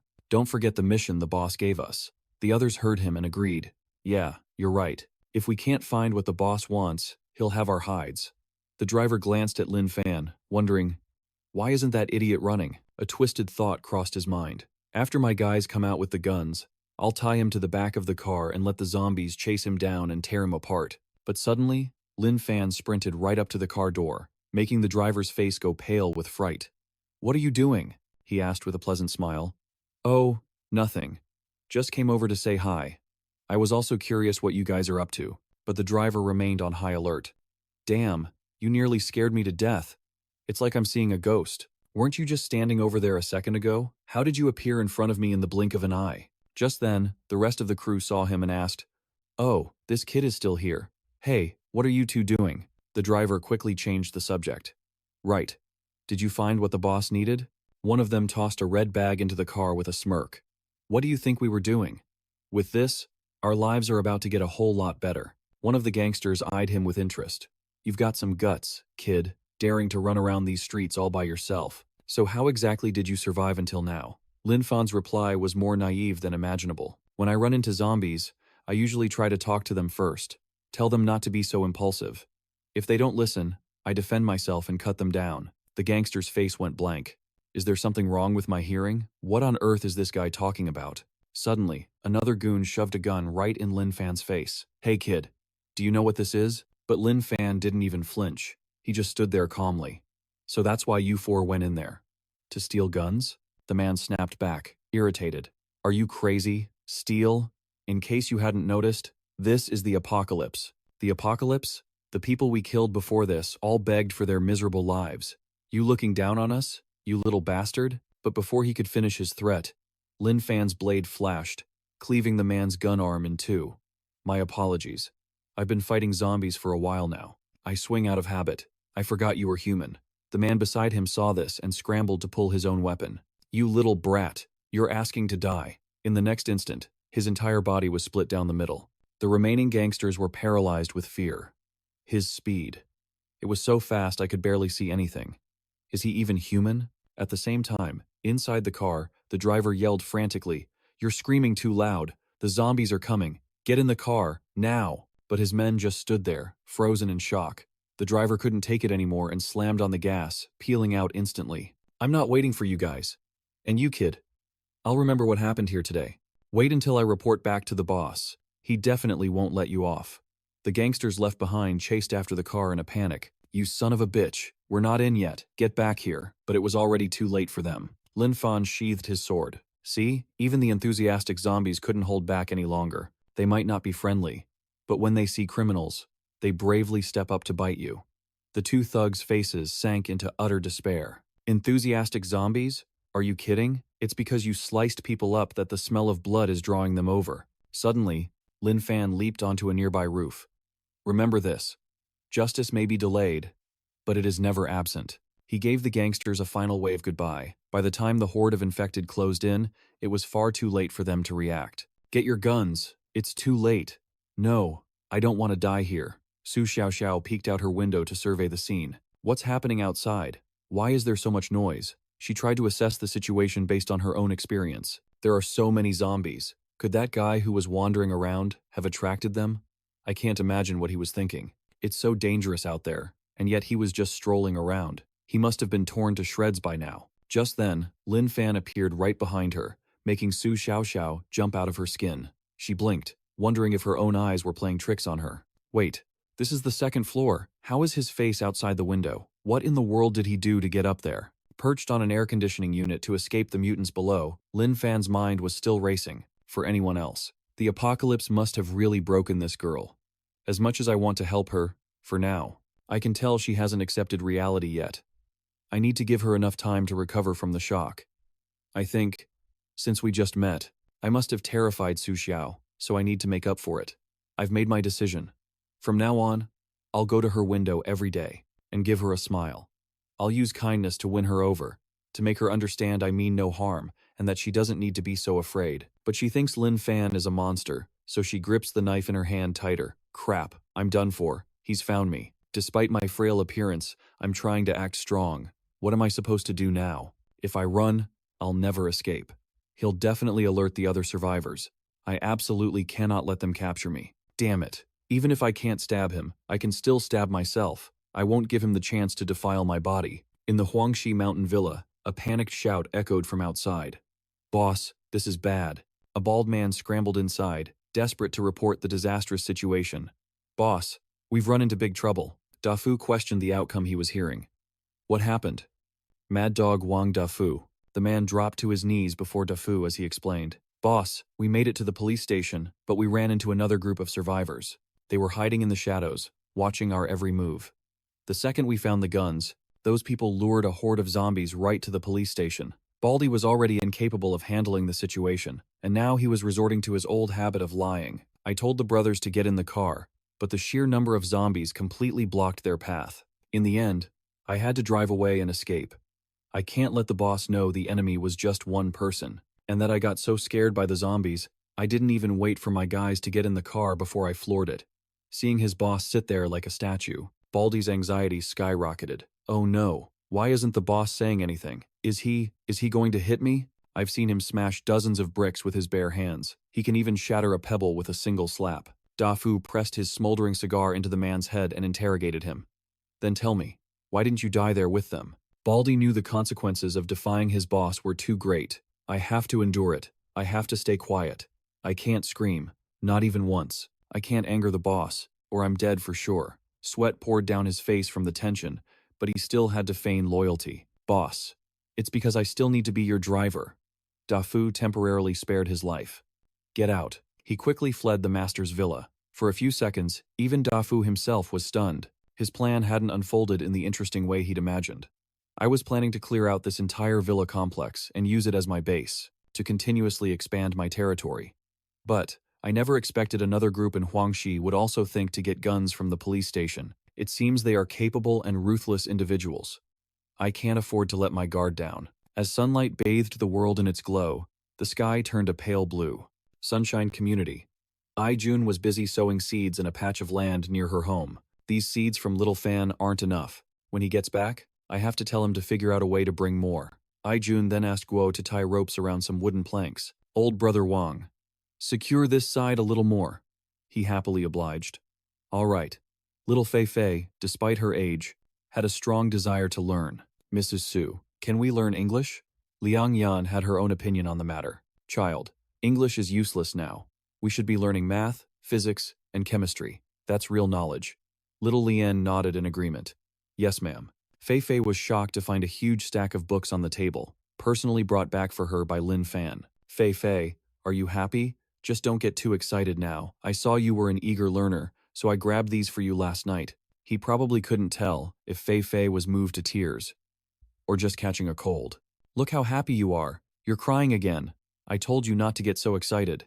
This kid really is a bookworm. Suddenly, the baby in Lin Fan's arms began to cry. The little girl's mother asked about the infant's identity. Brother Lin Fan. Who is this baby? Lin Fan didn't have time for a long explanation. It's a long story.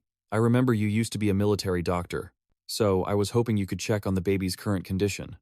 Liang Yan was always ready to help any patient who came to her. Here, bring the baby over and let me see. A moment later, she discovered several red marks on the infant's body. She carefully and lovingly treated the baby's wounds. We're lucky we found this in time. If we had been just a little bit later, this child might not have made it. But we can't let our guard down just yet. The baby's immune system is weak, and it has infections on its bottom and other parts of its body. It will need careful attention to recover. Liang Yan wanted to know more about the child. Little Fan, whose baby is this? She asked for the child's name, which he finally revealed was Meng Meng. But the old woman felt a family name was missing, so Lin Fan explained the truth. I don't know, he confessed. Her mother's diary only had the name Meng Meng, but Liang Yan felt that a child needed a complete name. Since Meng Meng has no last name, and you're the one who saved her, why don't you let her take your family name, Lin? But Lin Fan wanted to honor the mother's wishes. That's not necessary, he said. We'll just call her Meng Meng. Her life was a gift from her mother's struggle. When she's older, I'll tell her everything, so she understands just how great her mother truly was. Drawing on her past experience, the young mother decided she would raise Meng Meng in his stead. Brother Lin Fan, you're young and have no experience with kids, and the elders are too old to handle the stress of sleepless nights. From now on, I will take care of this child. After all, I raised Fei Fei for many years, so I have the experience. Lin Fan was immensely grateful, feeling a heavy burden lifted. Thank you, Sister Li. How about this? You help me with her during the day, and I'll take care of her at night. Suddenly, a scream shattered the air. Xiao Fan, get over here, quickly. Lin Fan whipped his head around, his eyes filled with worry. What's wrong? Zhang Guo couldn't believe how fast things were escalating. There's trouble. The street outside is crawling with zombies. He couldn't accept that he might have led them here. What are you saying? That's impossible. I'm sure I lost that horde far behind me when I returned. Logically, there was no way they could have caught up. A terrifying thought began to creep into Lin Fan's mind. Could it be that these zombies had evolved and gained intelligence? Behind a large truck, a horde of mutants was in frantic pursuit. But the driver, Chen He, seemed completely unconcerned, continuing to speed forward. Zhang Guo figured it out while watching the security cameras. Xiao Fan. A car just sped by, laying on its horn to attract the zombies. Jun wasn't the least bit surprised by the driver's motive. It looks like he wants to lure all the nearby zombies to that spot. He's creating a chance for that last group of survivors to gather supplies. He had already carefully observed the entire situation. Yeah, I see it now. Those people showed no fear of the mutants, casually carrying weapons out into the street. Hurry and grab the supplies, one of them yelled. But the more Aijun watched, the more things felt wrong. Old brother Wang, do you see something strange? Why is that truck turning around and coming back? At that moment, something clicked for Lin Fan. Chen He's truck was now hurtling straight toward the scavengers. Only then did they realize Chen He's true, deadly intention. He's trying to get us all killed. He calmly lit a cigarette, his mind drifting back to a happier past. When the apocalypse broke out, my wife and child were with me at home. The situation outside plunged me into utter despair. Chen He was a good husband and father who couldn't stand to see his family suffer, especially as their food supply vanished. I told my wife and child to wait for my return. Then I ventured into the hellscape to find food. He still remembered that near-fatal trip like it was yesterday. I hadn't been out long before a zombie started chasing me.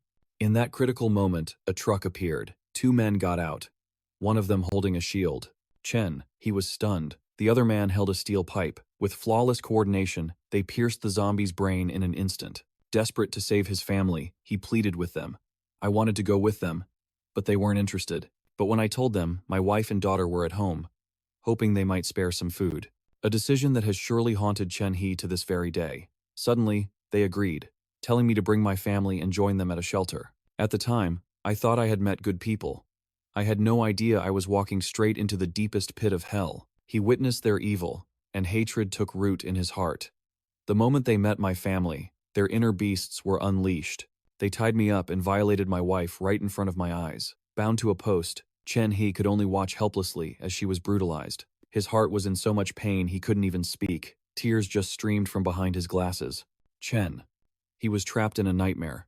He had just lost his beloved wife, and then they took his daughter. My wife refused to be humiliated. She tried to fight back, but they threw her from the 3rd floor of an old motel. I was ready to fight them to the death. But they grabbed my 8-year-old daughter. If I dared to resist, they would throw her down too. And that is why all his festering resentment has led to this moment. I swear, I will not let you animals get back alive. Chen, he slammed his foot on the gas pedal, showing no fear of death. The truck crashed straight into the group, its front erupting in a massive explosion. Lin Fan knew the situation was spiraling out of control. I'll go check it out. Zhongguo tried to stop him, but it was too late. Wait, Xiaofan. Lin Fan's voice called out from afar, just as the horde of mutants swarmed the front of their car. Hey, I'm giving you one last chance to save your own lives. His judgment was swift and absolute. You undead things. Do you really think you can just invade the Sunshine Apartments? Don't come here looking for trouble. I have the elderly, mothers, and children in my care. But the mutated horde couldn't comprehend his words. They simply turned and lunged, ready to tear him apart. Lin Fan figured if they wouldn't take the warning, they'd have to learn the hard way. He instantly decapitated the closest one. It was a brutal reminder that kind words are wasted on the stubborn. Aijun was completely thunderstruck. Old Wang. Do you really think what Little Fan just did is something a human is capable of? Even the government would have to question his true power. I'm starting to seriously suspect Little Fan is some kind of super soldier. A strength like that is beyond imagination. Maybe, just maybe, the rebirth of civilization will begin right here in Huang City. Little Fan is one of the last hopes for rebuilding the world. In the blink of an eye, Lin Fan had dealt with the entire horde of mutants on the spot. He then checked on Chen, his condition. Auntie Z, what's his status? Guifen did a quick examination and saw nothing critical. He's fine, just some minor trauma. She spoke gently, trying to ease Lin Fan's worries. The airbag protected him. The blood is just from his nose. Nothing to worry about. He was relieved for Chen He's sake. Right. That's good. After all, Lin Fan saved the man for a simple reason. The roads outside were a disaster, and they needed to be cleaned. He's the one who caused this mess. If he doesn't clean it, who will? Guifen froze on the spot, stunned. What is going on? She thought to herself. Something about this feels off. But I can't find a single flaw in his logic. Chen He thought he was a goner, that his car was a flaming wreck. Is this heaven? He calmly reasoned. No. This is the Sunshine Apartment Complex. Our home. One moment, Lin Fan was showing concern for the man's health. The next, he was demanding he take responsibility for his reckless actions. Now that you're awake, you can go clean up the zombie corpses outside. Otherwise, they'll start to stink. Despite his many injuries, Chen He apologized profusely. My name is Chen He. I used to be an internet technician. Thank you for saving me. But I have to go save my daughter. My daughter is still trapped in their nest. Lin Fan saw a man who created a disaster and was now trying to flee his responsibility. You cause all this trouble, and now you want to run? You're not going to clean up the street? He decided he would go rescue the girl in Chen He's place. You clean the street, give me the address, and I'll run the errand for you. I'll save your daughter. Don't worry, my fee is cheap. While Chen He was still trying to understand, Lin Fan had already rescued little Ting Ting, leaving the man speechless. Mister, are you really the one my dad sent for me? He gently ruffled her hair and offered a playful joke. He wanted to ease Ting Ting's anxiety. Of course. I'm the errand boy your dad hired, for the grand price of 100 yuan. Through a window, Su Xiao spotted Lin Fan. It's him. That man appeared again.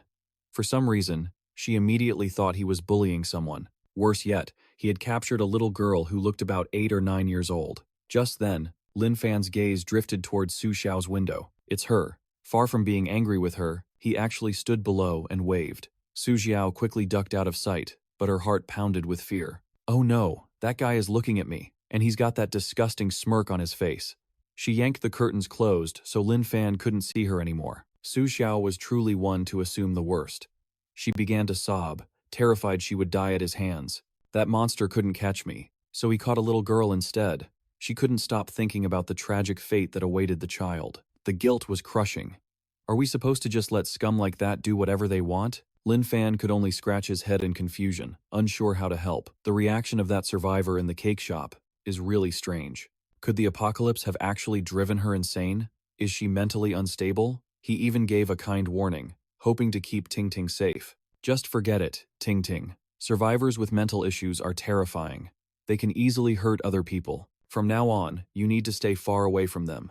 The streets had become a chaotic mess, swarming with the infected. A hatted figure in a car watched with alarm.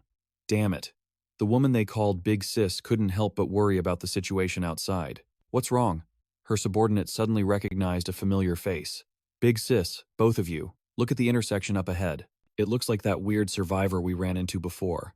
He's still brazenly wandering around out here, and this time, he's even got a little kid with him. That's just too reckless. Meanwhile, Lin Fan stood outside a toy store, intrigued. These teddy bears are actually pretty cute.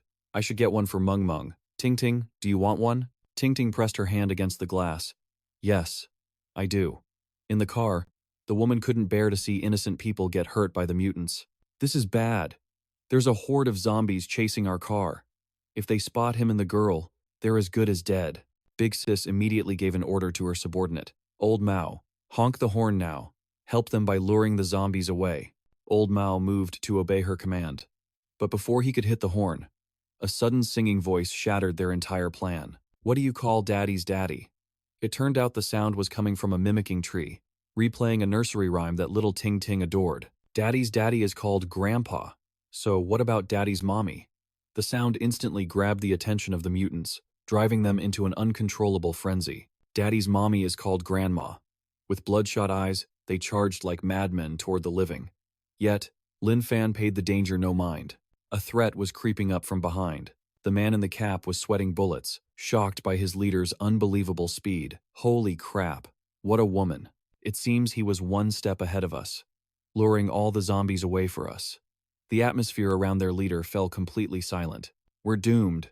Back at the desert base, a researcher yelled out, Professor, we have the test results for the crystal we extracted from the zombie's brain. He presented the data, explaining that the material inside the crystal didn't match any known substance. The professor had a question. How stable is it? The researcher analyzed the data. Biochemically speaking, it's extremely stable. The glass-like protective layer on the outside of this crystal is bizarre. It's structured like our skin, but it's much, much harder. But the professor felt no joy at this discovery. Their survival base was equipped with the most advanced technology in the world. But even with all their top-tier equipment, they still had no idea what purpose the crystal inside a zombie's brain served. The professor hoped that another research facility had made a breakthrough. That's right. About our discovery of the crystal. We shared our findings with the Dragon Palace and Milky Way bases. Have they made any progress? The researcher bowed his head in disappointment. The Dragon Palace and Milky Way bases have also been hunting zombies, but they haven't found a single crystal in any of their brains. So, they've concluded that common zombies don't have them, which means only special zombies do. The professor couldn't rest easy for a single moment. This only proved one thing. The zombies were capable of evolving. And for the living, This was the worst news imaginable. If they couldn't find a way to counter the zombies, the fate of humanity would be too terrifying to even contemplate. Under a clear blue sky, a man stood on the rooftop of an apartment complex in Huang City, boasting to the world, "I got it! I got it! I finally got it!" Jiang Hao couldn't hide his joy as he stared at the prize in his hands. It's just like in the novels. There really are crystal cores in zombie brains. Though, getting this thing wasn't easy. I had to trap and kill 7 of my own teammates for it. He had great ambition, but he'd chosen the wrong path from the very start. By absorbing this crystal, I'll get stronger. Then I can just keep killing zombies and getting even more powerful. Then, I'll become the king of this apocalypse. There's nothing I won't be able to have. If heaven didn't create me, Jiang Hao, to rule, then this apocalypse would be nothing but an endless night. My time has finally come to change my destiny. Jiang Hao threw his mouth wide open to swallow the crystal more easily. Come on, I'm ready. He was stubbornly clinging to a fantasy that could never come true. Let this surge of power change my body. Grant me superhuman strength. I want to become the king of this apocalypse. I'll be the ruler for 365 days a year, with a different girl for every single day. A moment later, Jiang Hao was gasping for breath. He couldn't form any words. He felt absolutely no change in his body. What's going on? Is this crystal useless? This isn't like what the novels said. Jiang Hao's face twisted from the unexpected sensation. My stomach. It hurts so much. It's starting. It's finally starting. This must be the crystal taking effect. He collapsed to the ground, still dreaming of his rise to power. The pain. It hurts so much I could die. But it's okay. If I can just endure this, a bright future will be mine. In the end, Jiang Hao coughed up a mouthful of blood on the spot. He died instantly, all because he swallowed the mutated crystal. Impossible. I can't accept this. In a flash, Jiang Hao's entire body went rigid. Back at the Sunshine Apartments, Chen He was hugging his daughter. Ting Ting, the little girl, was sobbing from fear. Daddy. Chen, he looked over at Lin Fan's condition with shock. Brother Lin Fan, why are you covered in so much blood? Are you hurt? Lin Fan immediately explained. I'm fine. This is all zombie blood. Zhang Guo clapped him on the shoulder, signaling for the payment. Xiao Fan, you're a highly efficient errand boy. Xiao Chen, hurry up and pay Xiao Fan. Chen, he handed him a banknote. Thank you. Lin Fan happily accepted the money, feeling a bit more at ease. Why are you thanking me? You paid, and I ran the errand. This is all just part of the job. Chen He knew perfectly well that money had lost all its value, which only made him feel more grateful. It's the apocalypse. Nobody carries useless money anymore.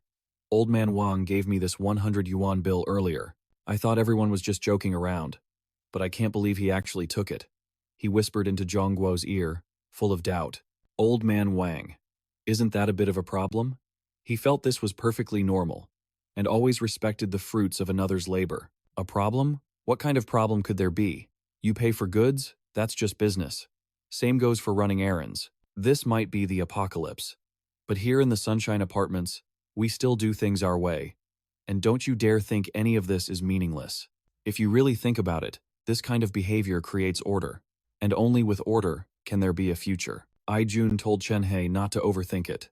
Honestly, he said, we were just like you at first. We thought maybe Xiao Fan had a few screws loose. But now, things are different. We understand this is a higher state of existence. Those who get it will get it. Those who don't, never will. Even he had to completely change his way of thinking. Although he didn't understand what the 2 old men were saying, he had to admit it sounded incredibly profound. Just then, a noise echoed from the clock tower. According to Zhang Guo's judgment, the sound came from the clock tower over on Sunflower Road. Gui Yun said the 12 o'clock chimes meant one thing. Someone must have repaired the clock in the tower. The zombies would surely be lured there. This could create a precious window of time for survivors to find supplies. Hearing this, Jun's heart filled with silent gratitude. He didn't know who did it, but they were a true hero. It was a very good sign. Proof that even in this crisis, hope still exists. The mutants swarmed onto the street, completely captivated by the bell's chime. One of the crew members showered their leader with praise. Boss, the plan you came up with was genius. From now on, high noon will be our golden opportunity to gather supplies every single day. But the boss didn't believe they'd be fooled so easily, forever. This trick won't last, she warned. She didn't want to waste a single precious second of their time. All right, let's move. We've only got a 2-minute window to gather supplies. Get everything you can carry. The ground suddenly trembled, making the car shake as if in an earthquake. He panicked, whipping his head around to look. "Boss, something's wrong," he yelled. "We have a situation." A monster of enormous size was kicking the horde of mutants aside. It was like some kind of green Goliath. With just one hand, it effortlessly lifted a mutant into the air. The monster used its raw power to launch itself toward the clock tower, quickly latching onto the summit to keep from falling. The beast let out a terrifying roar, then raised its massive fists high. For some unknown reason, it brought them crashing down, smashing the clock tower to bits. The magnificent tower collapsed in a heartbeat. The boss realized with dawning horror. The latent power within the mutants had evolved. Damn it. So, among these zombies, one has actually evolved intelligence. She couldn't even bear to think about what the future held now. Humanity. Civilization. Is there really any hope left for us to survive? The clouds in the sky above were still as white as cotton. Zhang Guo sensed the situation was once again spiraling out of control. What's going on? The bell hasn't rung 12 times yet. Why did it stop? He wondered. Something must have happened over there. The flicker of hope they had just found was extinguished in an instant, but he refused to let himself give up. "No," he declared. "Hope is still here. True hope." It seemed Zhang Guo had already placed all his faith in the younger generation. Specifically, in a young man named Lin Fan.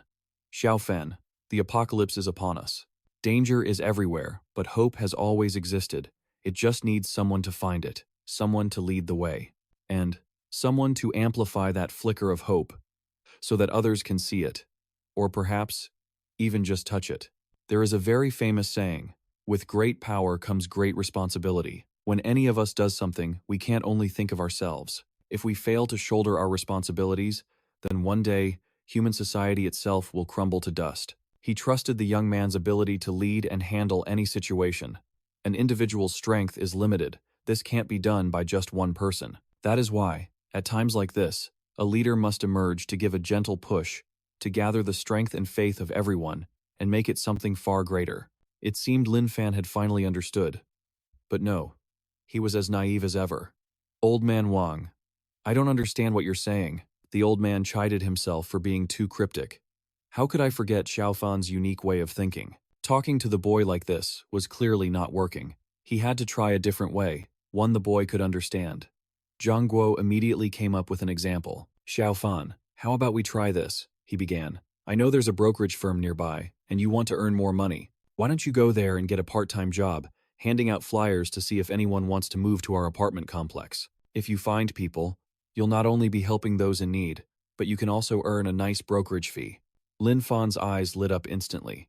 A part-time job? To earn money? That sounds great. He took off in a flash.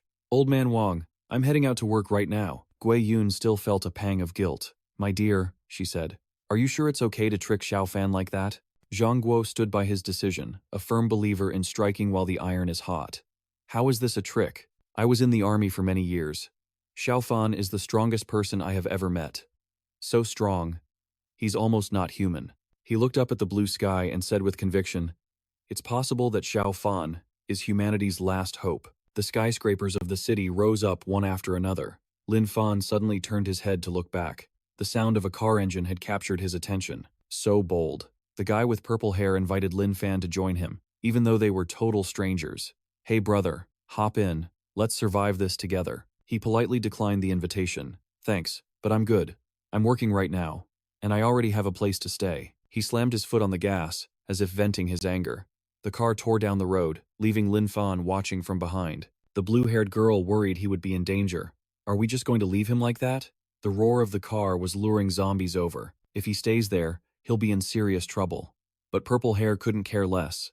There's nothing to worry about. In this apocalypse, we can only help those who want it. He's the one who turned us down. He glanced in the rearview mirror, making a judgment. Besides, from our little chat, I get the feeling that kid has issues. Just then, the infected horde found Lin Fan. The zombies' speed seemed much faster than before. 100 meters in 10 seconds? It felt more like they could hit 100 meters in 9 seconds flat. He didn't want to spend every day killing them. It was just too boring. What a pain. Forced to work overtime again, slaughtering these tedious zombies. The mutant stood no chance against his raw combat power. Lin Fan felt a wave of relief. He finally dealt with the horde, though they were getting tougher to handle than before. Could it be they're actually evolving? Luckily, I have the system on my side, and I'm constantly getting stronger too. Just then, he noticed something. Red letters on a glass pane snapped Lin Fan's brain back into focus. SOS. I remember that's a signal for help, right? Nini was huddled in a corner, too scared to move. Hengda Grand Garden, Building 1, Apartment 1705. The streamer. Nini the dancer. I'm a dance streamer. Only 19 years old this year. I've mastered folk dance, classical, and even modern dance. So many people can dance, but no one could ever outshine me. She finally mustered all her courage to stand up. When the apocalypse hit, I just froze. I hid in my house, too terrified to go anywhere. Luckily I had food, and I don't eat much. That's how I managed to hold on until now. On the third day after the world ended, I heard a knock on the door, and voices outside. They were talking. It was my agent, Liu Hong. But when I went to open the door, I looked through the peephole and saw Liu Bing, Liu Hong's younger brother. Nini felt disgusted, but there was nothing she could do. Liu Bing and his sister lived right below me. He's a good-for-nothing with a gambling addiction. I always felt that the way Liu Bing looked at me, there was something wrong in his eyes. I know it's the apocalypse now. If Liu Bing wanted to do something to me, his sister definitely wouldn't stop him. She might even help her brother. Nini fell into a state of absolute despair. That's why I never opened the door for them, not for my agent. No matter what she said, no matter how she tried to coax me, I kept it shut, terrified of what might happen. But now, all my food is gone. Am I really going to starve to death in here? Hengda Grand Garden, 16th floor. The scumbag was still waiting for Nini. Sis, is that bitch still refusing to open her door? All he wanted was to possess Nini's body. That bitch is so beautiful. Those legs, that waist, and that ass. My God, just thinking about those parts. I can't hold back anymore. The degenerate was even planning to break in illegally. This damn security door is too solid. He tried to force it open but failed. The old hag didn't try to stop him. She even enabled his vile plan. This is all your fault. I told you from the start not to be so direct. He wasn't afraid of anyone coming after him.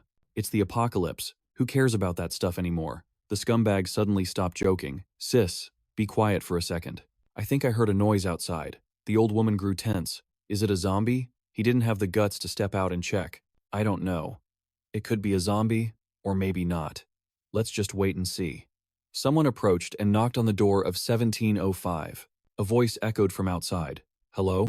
Is anyone in there? The sound triggered Nini's trauma, sending her into a panic. Leave me alone. Don't bother me. She quickly covered her ears, trying to stay calm. They're back again.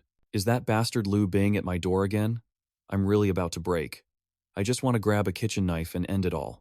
But that bastard would never leave me alone, even then. He'd just seize the opportunity. This is such a nightmare. Why is this happening to me? As it turned out, Lin Fan had decided to check on the situation. Could the person inside already be in trouble? As silence fell, he heard a voice from within. I can't just sit here and wait to die anymore. A single punch from Lin Fan sent the steel door flying. Before he could explain, he saw Nini. Lin Fan spoke gently. Don't be nervous. She was already holding a knife, ready to defend herself. Don't be nervous? You break down a stranger's door during the apocalypse and tell me not to be nervous? But who would have guessed that Lin Fan was actually a fan of Nini's? Wait a minute.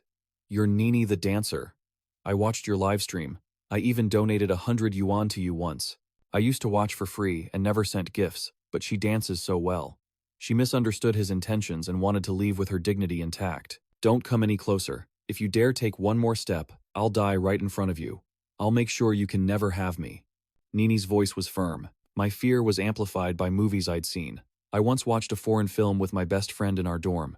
It was about a girl who was captured, tortured, and played with every day until they finally trained her into a human pet.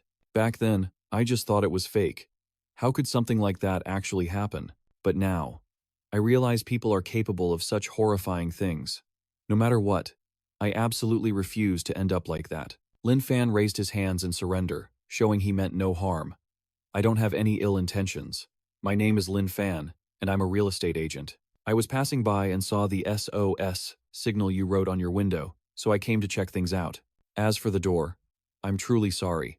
I knocked, but when no one answered, I thought something might have happened to you inside. She had no idea whether to trust him. A real estate agent? An SOS signal? An accident? More importantly, he'd blown the security door off its hinges with a single punch. Is that something a normal human can even do? Inside, Lin Fan was celebrating. Yes, yes, that's the expression. She's starting to have doubts. That means her psychological defenses are beginning to loosen. I have to seize this chance and conquer. Convince her. Then, he theatrically pulled out a flyer and declared, I swear on my life, I really am just here to check on you. And also to market some properties. I can see your current living situation isn't the best. Have you considered moving? If you're interested, I highly recommend the Sunshine Community Apartments. It's an older complex, but under my management, the environment is quiet, clean, safe, and reliable. All the tenants there are elites in their respective fields. We have doctors, teachers, and even a decorated war hero. There's also a senior figure from the military-industrial complex, and even an internet technician. He pushed ahead, advertising everything he had to offer. The complex has a complete set of fitness equipment and even land that we've personally cultivated. As he spoke, his expression grew deadly serious. But most importantly, the price is extremely reasonable. She was so stunned by his sheer insanity that she didn't dare say a word. But Lin Fan mistook her silence for the success of his persuasion. Excellent. Her expression is changing. Her initial fear is slowly turning into stunned amazement. This proves she's completely baffled. She's letting her guard down and beginning to accept my presence. He then continued with a cheerful tone. The apocalypse is here. I understand your fear. For a beautiful girl like yourself, facing this dangerous world must be incredibly difficult. But there is still kindness in this world. We should always strive to walk toward the light. He gently extended a hand. Now, put the knife down. Then he tossed it aside and handed her the paper. Read this flyer carefully. It might give you some ideas. Ni did as she was told. Her brain completely shut down. Suddenly, she snapped out of it, looked him dead in the eye and asked, Wait a second, who are you, really? Lin Fan replied with the patience of a saint. Didn't I tell you before? My name is Lin Fan, an agent from New Wind Brokerage. I specialize in marketing properties. If you're dissatisfied with your current living environment, you should consider the Sunshine Community. Pointing to the sofa like a true professional, he said, Here, let's sit down. I'll give you a more detailed introduction. He inwardly rejoiced. Perfect. Coming inside the house means she's already given her tacit approval. He then explained some of the benefits of joining his group. Look at this floor plan. Unit 504 in Building 1. 2 bedrooms, 1 living room, 60 square meters. Monthly rent is about 1,500 yuan. It has an elevator for convenient access. However, since you're a girl, and a streamer at that, you must have a lot of clothes. So, I recommend Unit 703 in Building 2. This unit is much larger. I'm sure it would suit you perfectly. At this point, Lin Fan became a little hesitant. The previous tenant was also a young woman. Her lease just happened to expire a few days ago. At this, Ni finally found her voice. Are you completely insane? Her words made Lin Fan a bit defensive. I'm kindly offering you a great deal. Why are you insulting me? If you don't want to rent, just say so. I can just leave. After saying that, Lin Fan brushed off his pants and turned to go, but Ni quickly stopped him. Wait, I'm sorry, I didn't mean it. I'm so sorry, I'm sorry. He squinted, pretending to consider it. Fine, I accept your apology. However, Ni was still on edge. I just want to confirm something. Are you always like this? You know, not quite. Normal? Before she could finish her thought, Lin Fan's demeanor changed in an instant, his voice sharp. Let me ask you something. Who are the ones that aren't normal? All of you seem to think that just because the world ended, you can abandon the order that held us together. But isn't it precisely that kind of thinking that's making this world an even worse hell? In the apocalypse, the scariest thing isn't the zombies. It's the human heart. But me? I still follow the old order.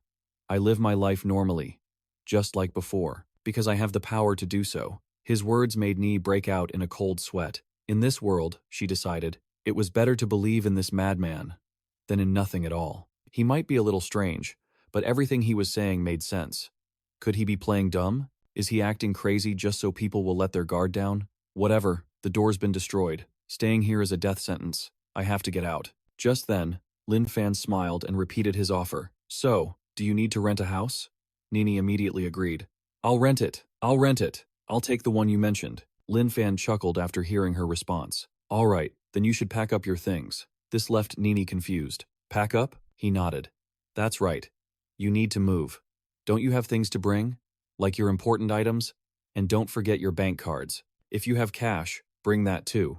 The mention of a 1,800 yuan a month apartment left her already dazed mind even more stunned. She only dared to think it, not say it. Bro, I just want to get out of here. What good is money anymore? I can't tell if he's just pretending or if he's actually sick in the head. 10 minutes later, Nini had actually followed Lin Fan's instructions. He asked, "Are you all packed up? Is this all you have?" She threw on a jacket that hid her ample chest and replied, "Yeah, this is all I have." "Oh, right. There are other survivors downstairs. They're very dangerous. I'm afraid it'll be really hard for us to leave." Lin Fan smirked. "Don't worry, I'm pretty amazing." After hearing that, she thought it made sense.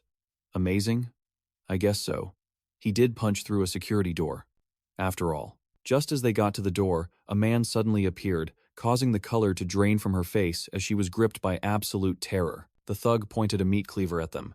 "Nini, where do you think you're going? Hey, you bastard, you better hand her over to me, then get lost, or I'll make you regret it." However, Lin Fan just stood there with a smirk, which only infuriated the man more. "Damn it, what are you smiling at?" Lin Fan let out a soft sigh. "My apologies, I don't normally smile, unless I can't hold it in. If I may be so bold, how exactly do you plan to make me regret this?" After speaking, Lin Fan aggressively snatched the knife from his hand. It made him shrink back. You. His face went pale as he thought, "Crap, I was just using the knife to threaten him, to make him leave Nini behind. Who knew that in the blink of an eye, before I could even react, he'd snatch the knife right out of my hand? Is that even scientifically possible?" At that moment, Lin Fan, whether faking it or truly insane, uttered a line that stunned everyone. "Do you know that carrying a knife is a very dangerous act? Threatening others with a knife, even without causing physical harm, is still an act that violates public security management laws. I hope you realize that what you have done is wrong." This made Nini's jaw drop once again, so you can only imagine how the thug felt. After his speech, Lin Fan handed the knife back to its owner. "Here, take it. Don't do anything wrong anymore. Oh, right. If you swing that knife at me, I'll have to defend myself, and then things will get much more complicated." This left the young man bewildered. Wait, what in the world is happening? I don't know what to do. While both of them were in a daze, another woman walked in from outside. Nini immediately recognized her as Liu Hong. After becoming an internet celebrity, I had made Liu Hong my manager. My life went from comfortable to earning millions of yuan a year. I even thought of her as an older sister. But in the apocalypse, she became a stranger, even willing to help her brother humiliate me. A few seconds later, Lin Fan casually spoke up. "Let's go." "Yeah." But they were immediately stopped by the thug. "Stop right there." His expression was cold, with a hint of madness in his eyes. "Is there a problem?" The thug thought nervously. This bitch, he'd been itching to have her for a long time. There was no way he'd just let her go. Finally, he gave the order. "You. Take her with you." "Is it because you're so taken with her body?" The thought was infuriating. "Your words are disgusting. You have no respect for women at all." The scumbag then turned his vile words on her. "Nhan Ni, you need to think this through. If you stay here, I'm the only man you'll have to deal with. But if you leave with him, who knows how many men there will be? It could be a few, or it could be dozens. Fat ones, short ones, ugly ones. All kinds of monsters, taking turns, making you wish for death. Can you even begin to imagine a scene like that? This is the apocalypse. There's no law, no morality. No one will value you out there. Staying here is your only real choice for survival, because you only have to deal with one person." Hearing this, Nini hid behind Lin Fan's figure. "Don't use those pathetic words of yours to mess with my mind. Liu Bing, stop dreaming. I would rather die than stay here." This only made him angrier. Damn it, this is all his fault. Otherwise, I would have already made Nini mine. He must have snatched the knife earlier because I wasn't paying attention. If not, that wouldn't have happened. That's right, that must be it. He then charged forward like a madman. "You. I'm going to kill you."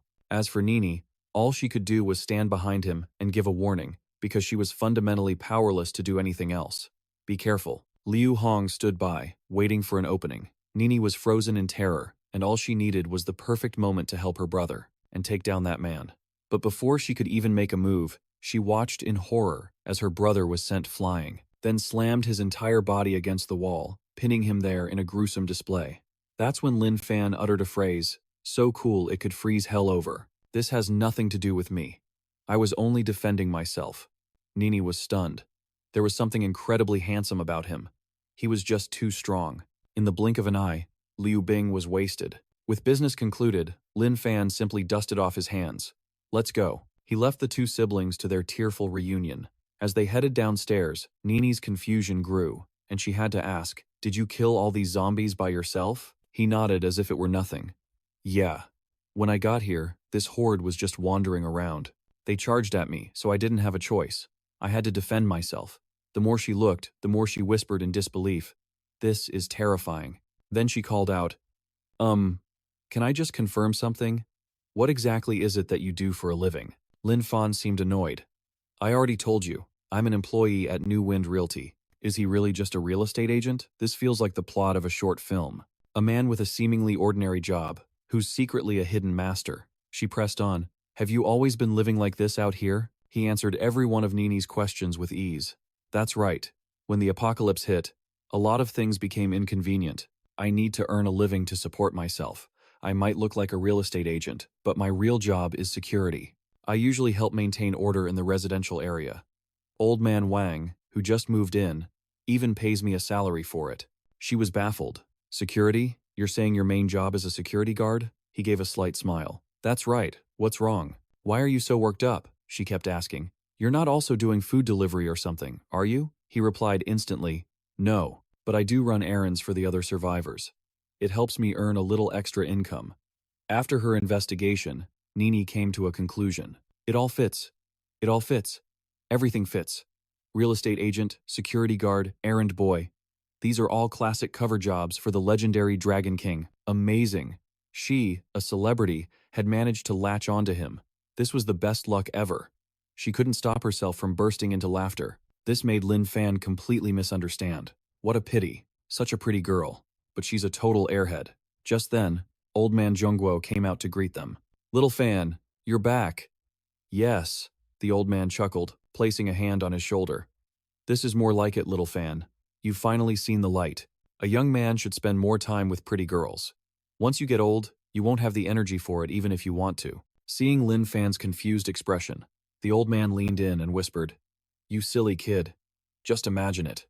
If you were an old man like us. Picture the scene of you trying to mingle with young girls." An image of an elderly Lin Fan appeared in his mind. "Hey there, young lady. Let's get to know each other." The girl shyly refused. "Grandpa, I'm still young, and you're almost broken. It's not a good match." Then, the old Lin Fan delivered the final line. "I have a living allowance." The thought sent a shiver down Lin Fan's spine. "Sir, what on earth are you talking about?" A moment later, Auntie Lee's voice called from inside. "Brother Lin Fan, hurry and come eat."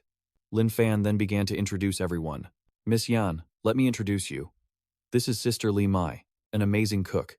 And this is her daughter, Fifi." Fifi immediately showed her respect. "Hello, Sister Yan. My name is Fifi. You're so pretty. Uncle Lin must really like you." This made the woman blush beet red as she patted the little girl's head. "Fifi is very cute too." Next, Lin Fan gestured toward the father and daughter pair. "This is Chen He, and this is his daughter, Ting Ting. Brother Chen is a super skilled internet repair expert." She smiled and greeted them. "Hello, Brother Chen. Hello, Ting Ting." After that, he turned to the older group. "These four seniors are Old Man Wang Zhongguo, Old Man Zhou Aijun, Grandma Liang Yan, and Grandma Xu Guifen. They are all incredibly capable elders." She greeted them politely. "Hello, grandpas and grandmas." They all warmly welcomed the new member. "Yes, what a good girl. Little Fan really has a good eye." Nini's ears and the back of her neck turned bright red. With that done, Auntie Lee urged everyone. All right, let's all sit down and eat." Fifi was the first one to the table, looking incredibly excited. Time to eat. The table was filled with homegrown dishes. After just one bite, Nini was full of praise. "Sister Lee, your cooking is incredible." Hearing this, Auntie Lee chuckled. "If you like it, eat more. In this apocalypse, many things are hard to find. But just having a warm meal like this, I think we're already very lucky." Nini's mood gradually began to relax. "It seems I made the right bet." It's hard to believe that such a happy and warm scene could still exist in the apocalypse. Perhaps heaven itself guided Lin Fan to my place, to bring me here. Just then, Old Man Zhongguo asked curiously, "Kid, how did you handle your water supply where you were staying before?" "Don't get me wrong, I'm an old soldier, a retired military man. I know that in harsh environments, water is the most important thing, so I was just curious." She then answered, "Sir, the tap water is safe to drink. Before, I was also afraid that zombies might have fallen into the water treatment plant. I worried it would contaminate the water supply. But eventually, I got so thirsty that I had to take a drink, tap water, and the results came back clear. There was absolutely nothing wrong with it. Just then, Chen He chimed in, saying, "We've been too scared to drink the tap water this whole time. We've relied completely on Lin Fan for clean water. I can't believe the water from the plant is still clean. Maybe the zombies haven't contaminated the source yet, or maybe the virus just doesn't spread through water. If that's true, that's incredible news for survivors like us." But Old Man Zhang saw it differently. The puzzle he was pondering was far more complex. He knew river water required special treatment at the plant. Without that process, the water flowing into every home would be murky and contaminated. Yet the water he'd tested was crystal clear. This led him to a startling conclusion. A survivor was still inside the plant, keeping the city's water supply safe. Hearing this, Ai Jun's interest was piqued, and she joined the conversation. So there really might be someone at the plant, working to give us clean water. Someone that dedicated shouldn't be left to die there. If their food runs out, they'll be trapped. As always, Lin Fan stepped up. "I'll go check it out. I know where the plant is." Hearing this, Nini's face filled with worry. "But isn't that incredibly dangerous?" Lin Fan just shoveled more food into his mouth. "Dangerous or not," he said, "I'm going to find out. I don't know how the plant operates, but I know how vital clean water is for our survival. For someone to keep the water running in this hellscape, they're a true hero. A person like that doesn't deserve to be left in danger. Yeah, at the very least, they deserve a decent meal." After quickly finishing his food, Lin Fan stood up. "All right, I'm done eating. I'm heading to the water plant now. Does anyone need me to pick anything up? I can run some errands on the way." Same old rules apply. The errand fee is 100. Immediately, people started pressing money into his hands. "Little Fan, can you get this for me? Brother Lin Fan, I'd appreciate it if you'd grab this for me." Nini watched, curious, and turned to Old Man Zhang. "Grandpa, is Lin Fan some kind of super soldier?" The old man just gave a knowing smile. "My dear girl, that's a question you'll have to answer for yourself." The scene shifts to the Huangxi water treatment plant. Inside the plant's control room, a man sat slumped in his chair. Forced to eat, sleep, and live in this one room, the space had become a toxic, suffocating prison. His eyes were sunken with dark circles, his lips pale and cracked. This was Wang Kai, the plant manager. He stared blankly at his only companion, his dog. "Guzi, I don't think I can hold on much longer. My mind is fraying at the edges. I keep staring at that sealed door, and I swear I can see it glowing. It's like, if I just open it, I'll see the sunlight again. But I'm just a normal guy. I'm just a normal person. I can't do this. I really can't. I want to crawl through the pipes and escape so badly. They lead far away from the city, where there are no zombies. But if I leave, what happens to the survivors back in the city? They'd lose their only source of clean water. They wouldn't be able to survive. You think I should stay and keep fighting too, don't you?" A few moments later, a music player was strapped to Guzi's back. Blasting a cheesy, dramatic song, the dog shot out the door. Just as planned, the horde of zombies took the bait and followed. This was Wang Kai's only chance. He could finally sneak out, having survived on nothing but dog food to this day. "I can't take much more of this," he thought. "But I have to run my routine checks. If I don't, the entire city's water supply will shut down. The remaining survivors would be doomed. Thank God I still have Gozi. Using him to lure the zombies away is my only chance. It gives me just enough time to check the equipment. Even my dog is fighting to help people. As a human, how can I possibly give up?" Meanwhile, the brave little dog ran for its life, just as his master ordered. He was trying to get as far away as possible when he sensed something terrifyingly wrong. It was an evolved zombie, a speed type, and it was closing in on him fast. The poor dog whimpered in fear, pushing its legs to run even faster, but it was a dead end. Trapped in a corner, it could only cower and wait for death. But just then, a bicycle skidded to a halt right in front of him. Lin Fan stared at the strange-looking zombie with a puzzled expression. Then, he casually gave it a friendly wave. "Hey there." Instantly, the creature's attention snapped from the dog to Lin Fan. It let out a vicious growl, to which he just sighed. "Hey, calm down. I don't mean you any harm." He said the words peacefully, but his hand was already resting on the hilt of his sword. "But if you make a move on me, I will defend myself." And with that, he effortlessly dispatched the advanced zombie in a single flash. As its body dissolved, a glowing crystal emerged from within. In an instant, his sword absorbed it completely, +3 points. Lin Fan flicked his sword clean with an annoyed look. I told you not to attack me. See? Playing with fire is dangerous. The dog he'd just rescued bounded over to him, wagging its tail as if he were its true master. He smiled, kneeling to pet its head. You're a good boy, aren't you? Can you lead me to any other survivors? And just like that, the dog led him straight to Wang Kai. As they walked, Lin Fan cleared away some of the filth littering their path, a small smile playing on his lips. This was one smart dog. But when they arrived, the place was completely deserted. The dog grew anxious, its tail wagging nervously as it darted back and forth before stopping right in front of him. Lin Fan knelt and ruffled its fur. All right, I'm with you. Lead the way. Meanwhile, inside an alcohol disinfection room, Wang Kai's body felt like lead as he slumped to the floor. Damn it, what rotten luck. He'd been spotted by zombies before he could finish his equipment check. He had no idea what happened to Gozi. He clutched his head in despair. What do I do? Zombies were still crawling around outside. Going out now would be a death sentence. But if he didn't get back to that room, Gozi would be trapped, with no one to open the door. He'd be torn apart for sure. What now? What now? What am I supposed to do? Just then, he heard the bark of his beloved dog. He quickly shook his head. Gozi? No, it can't be. There's no way Gozi could be here. It's a hallucination. It has to be. But then, a human voice cut through the silence. Hello? Is anyone in there? Wang Kai pressed himself against the wall. Someone's outside? Have my hallucinations really gotten this bad? Suddenly, the door was torn to shreds from the outside. Lin Fan stepped through, flashing Wang Kai a perfectly professional smile. Hello there. I'm Lin Fan. I'm the security guard, real estate agent, and general handyman for the Sunshine community. I'm one of the good guys. I promise. I mean, you no harm. I'm just looking for survivors. Hearing this, Wang Kai's composure completely shattered. Oh my god. It really is a hallucination. How could anyone possibly get here? And even if they did, why would it be a security guard? It has to be a dream. I'm finished.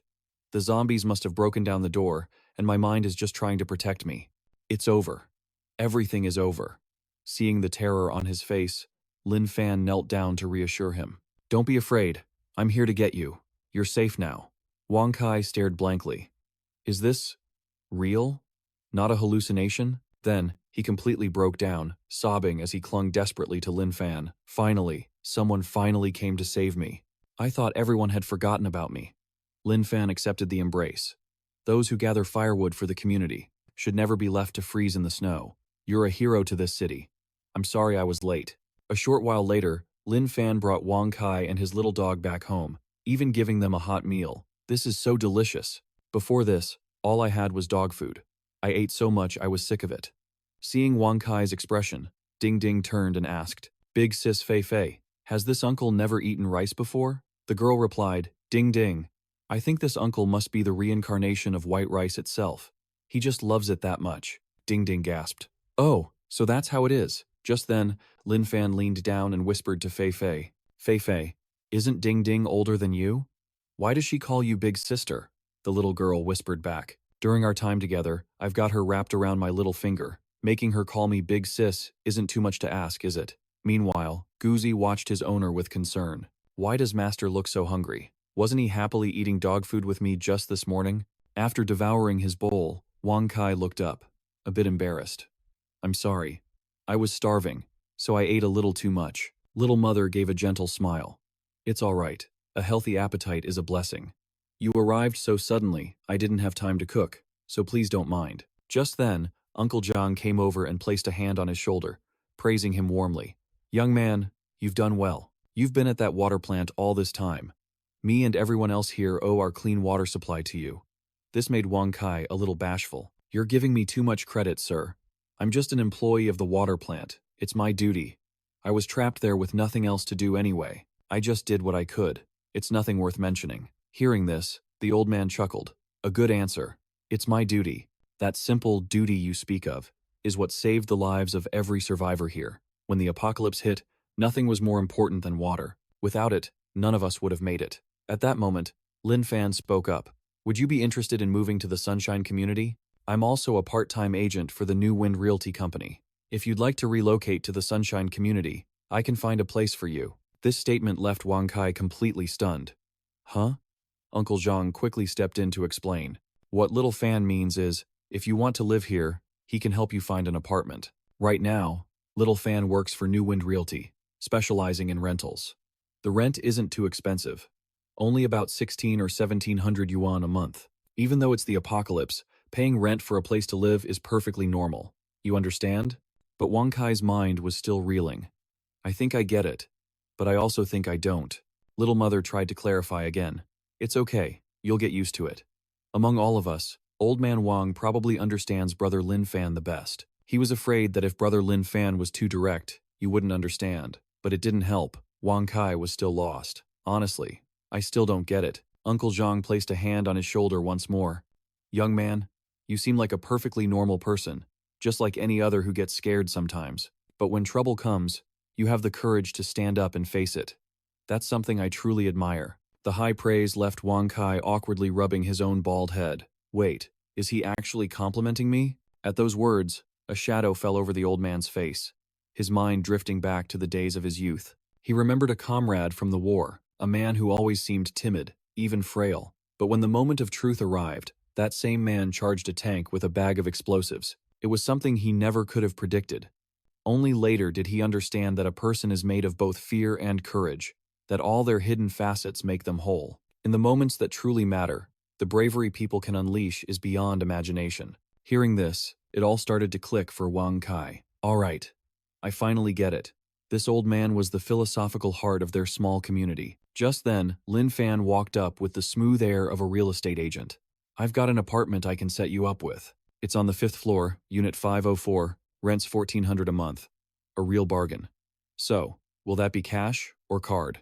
Lin Fan's cheerful either works made Wang Kai's head spin as he thought, my savior, you don't seem entirely normal, and I want to play along, but this is the apocalypse. I don't have any money. Just then, Zhang Guo stepped in. All right.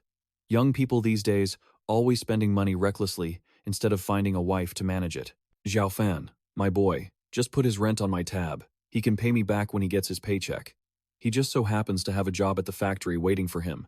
This left Wang Kai utterly stunned. A paycheck? Old man, it's the end of the world. Where would a salary come from?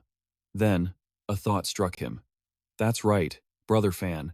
You have a way of dealing with the zombies, don't you? Lin Fan confidently pointed a thumb at his chest. You bet, I'm incredibly strong. Everyone here knows it. Hearing this, Zhang Guo quickly shot Wang Kai a look, nodding vigorously in confirmation. Wang Kai turned to the other survivors. Is that true? They all nodded back frantically. One of them even mouthed that strong was an understatement. He was on a whole other level. Without warning, Wang Kai dropped to his knees before Lin Fan, pleading, Brother Fan, I have a request. The water treatment plant needs to be checked daily, or we'll run into serious trouble. The water could turn murky, full of silt.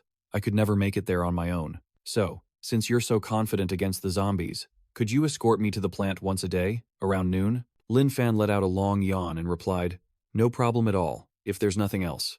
I'm heading back to my room. You all carry on. And with that, he vanished, leaving Wang Kai completely baffled and full of questions. Elder, may I ask, who exactly is Brother Fan? He seems like some kind of superhuman, Zhang Guo replied. Whenever an era faces its darkest hour, heroes will always rise to the occasion. That boy is a hero, and so are you. Who he was before this doesn't matter. A hero's past is irrelevant. All we need to know is that the Yangguang residential complex is our sanctuary and the beginning of our hope. We must all work together, strive to make this place better, and spread that hope to the world outside. This isn't just what we want. It's what Xiao Fan wants. 2. Wang Kai nodded, finally understanding.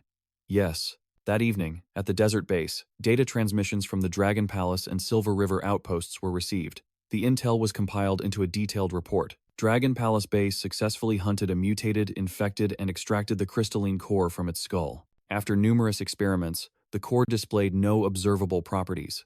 A soldier volunteered to ingest the crystal for data collection, but the results were far from ideal. This is footage of the ingestion. Upon entering the body, the crystal began to fuse with his flesh and blood. The subject underwent a rapid transformation. His blood literally began to boil. 3 minutes later, he died of massive hemorrhaging. This proves that ingestion is a fatal error and useless. The researcher adjusted her glasses. The human body, in its current state, cannot handle the crystal's power. I have compiled the intel on the infected encountered by both the Dragon Palace and Silver River bases. Professors, please observe. This specimen has been classified as a strength type. Its explosive power is immense. According to tests from the Silver River base, a strength type can easily overturn a 2-ton vehicle. Its body possesses extreme muscle density. Standard ammunition only damages the epidermal tissue and is incapable of inflicting significant harm to a strength type. A direct headshot will only tear the flesh, failing to fracture the skull. Next, we have the speed type. Its specialties are velocity and climbing, with powerful, agile limbs. Its maximum land speed reaches 150 kilometers per hour, making it faster than a cheetah. What's more terrifying is that this zombie's speed never falters due to exhaustion or physical limitations. Once you encounter this type, survival is essentially impossible. This is the Shrieker type. It can emit a sonic cry of 120 decibels, capable of inducing extreme pain, nausea, and even coma in humans. At the same time, its broadcast range is far wider than we anticipated, capable of luring in zombies from the entire area. According to our intel, this new variant was first detected just days ago. Preliminary scans showed this zombie type could emit a sound of 100 decibels, but in just a few short days, that has already increased by 20 decibels. At this rate, reaching 160 decibels won't be far off. Once it hits that point, a human's eardrums will rupture instantly. This type of zombie is far deadlier than the previous two. Hearing this, the professor's face fell with despair. With the situation as it is, we still haven't found a way to deal with the zombies. Countless new horrors have already evolved among the hordes. Does humanity truly have any hope left? Even the man beside him had to agree. That's right. Do we really have any hope? How much longer can the few lucky survivors hold on? The story continues. But, in another place, with another group of survivors. My name is Gu Hang. I was a soldier on leave, visiting home. 9 years in the army, a third-level officer. Who would have thought that just days after my return, the apocalypse would strike? The zombies from the movies. They're real now. In our current team, besides me, there are 5 other survivors. 4 women and 1 man. And one of the women is pregnant. The man is her husband. There used to be more of us, but we split up due to a disagreement. Now, we have no idea what happened to that other group.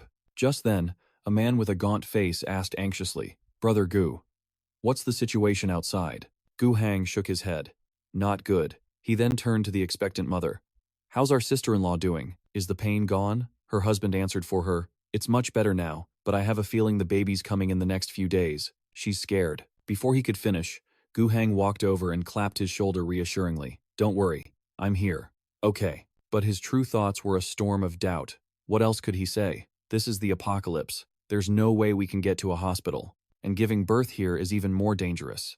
If she makes a sound, it will undoubtedly draw the zombies straight to us. He quickly gave them instructions. "You guys wait here. I'm going out to find some supplies." The husband shot to his feet. "Brother Gu, I'll go with you." But Gu Hang refused. "No need.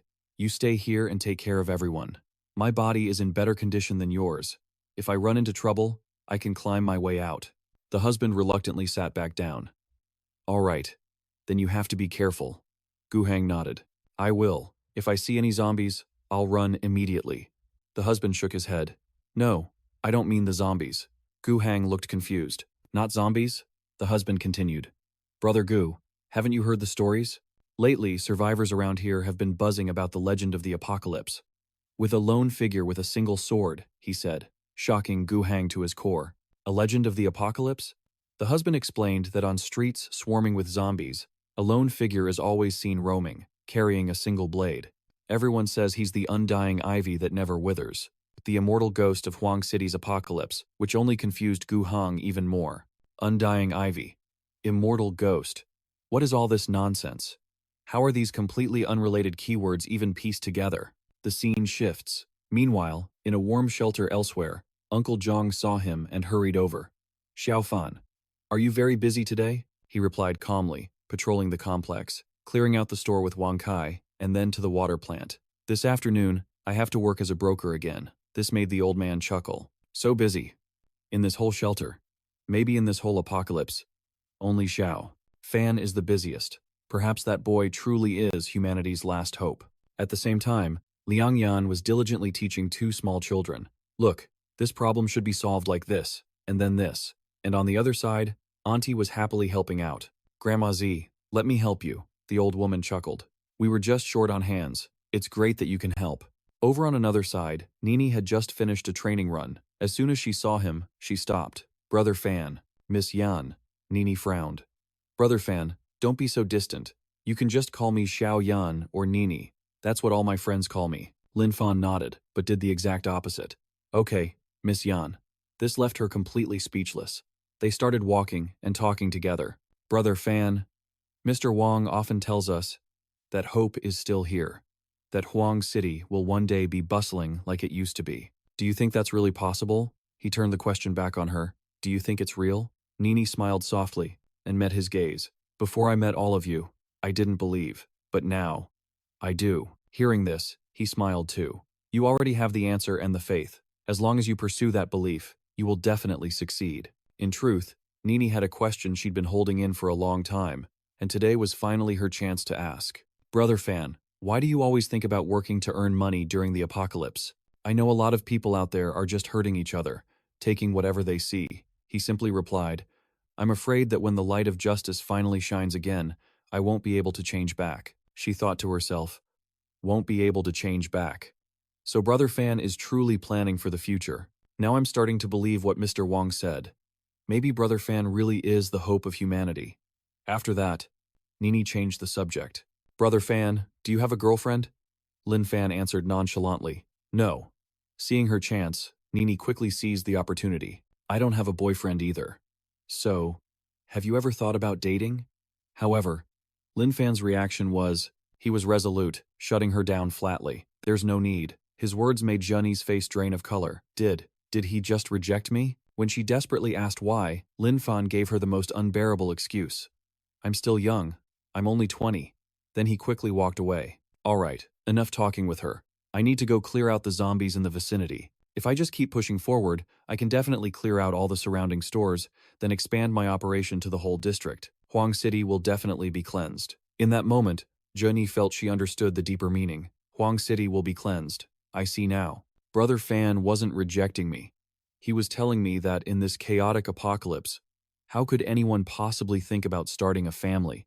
My own perspective was just too narrow to think that Brother Fan held such a grand ambition in his heart. After their conversation, Lin Fan immediately headed outside, and there, as always, was the naive Su Xiao, peering down at the situation below. Who in the world is he? Why isn't he afraid of zombies? How can he walk the streets so peacefully, completely unharmed? Is there some secret rule for avoiding them? Just then, Lin Fan glanced up in her direction. Is she watching me? I wonder if she has recovered yet? Psychological wounds are hard to heal with medicine. She'll have to rely on herself to pull through. Oh well. I should get back to clearing zombies from the nearby stores. Seeing Lin Fan's movement, Su Xiao's mind snapped into focus. He's drawing his sword. This is it. I'm really done for. Has he finally been unable to suppress the desire in his heart? Is he preparing to make his move on me? Suddenly, he sheathed his blade. Oh, right. I almost forgot about this. He then flashed a goofy smile up in her direction. I promise to give you a smile every day. I hope my smile can inspire you to recover soon. The sight horrified Su Xiao, who immediately dropped to the ground. It's happening again. He's grinning. His eyes are fixed right on me. That smile is lewd, vile, perverted, and twisted. He definitely has wicked intentions for me. The scene shifts. At that moment, inside a pharmacy, the other man was frantically searching for medicine for the pregnant woman. Where the hell is the medicine I need? Zombie movies are a total lie. Without staff around, it's almost impossible for a normal person to find essential supplies. Suddenly, the groan of an infected creature echoed out, causing the man to freeze solid. Gu Heng didn't act immediately, but remained silent, carefully observing. A zombie. Even though I was in the military for years, and I'm definitely stronger than a normal person, facing a zombie barehanded, I can't guarantee I'd come out on top. And with that, he began a swift retreat. Fall back. I have to fall back now. As the zombie began to slowly shuffle towards the exit, Gu Heng was already in a full sprint, getting out of the area as fast as he could. Before they see their prey, zombies are incredibly sluggish. I'm not some fool from a movie who waits for the zombie to appear, provoking its aggression before even thinking about running. Isn't getting a 1-second head start always better? The zombie inside was left clueless as to what just happened. And at that exact moment, elsewhere, Lin Fan was also out looking for supplies. He casually grabbed a few zombies by the head, beating them just to relieve some boredom. I told you not to be like that, but you never listen. You just had to try and bite me. You forced me to defend myself. Suddenly, Lin Fan noticed something different. It felt like his bone-loving sword was sharper than before. It even had a faint, indescribable glow. Or was that an illusion? Then, a chorus of growls erupted from outside. Driven by his natural curiosity and a hint of madness, Lin Fan poked his head out for a look. Is there something going on out there? He saw Gu Heng, trapped on top of a bus, surrounded by a massive horde of the infected.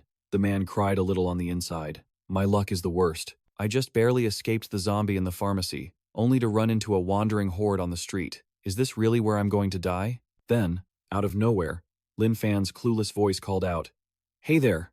Are you in some kind of trouble? Gu Heng was stunned by a strange feeling. This person, there seemed to be a special kind of aura around him. It wasn't an aura of wealth, nor one of nobility, but a presence similar to that of a soldier from the People's Army. This kind of presence isn't something you can get from just a year or two of service.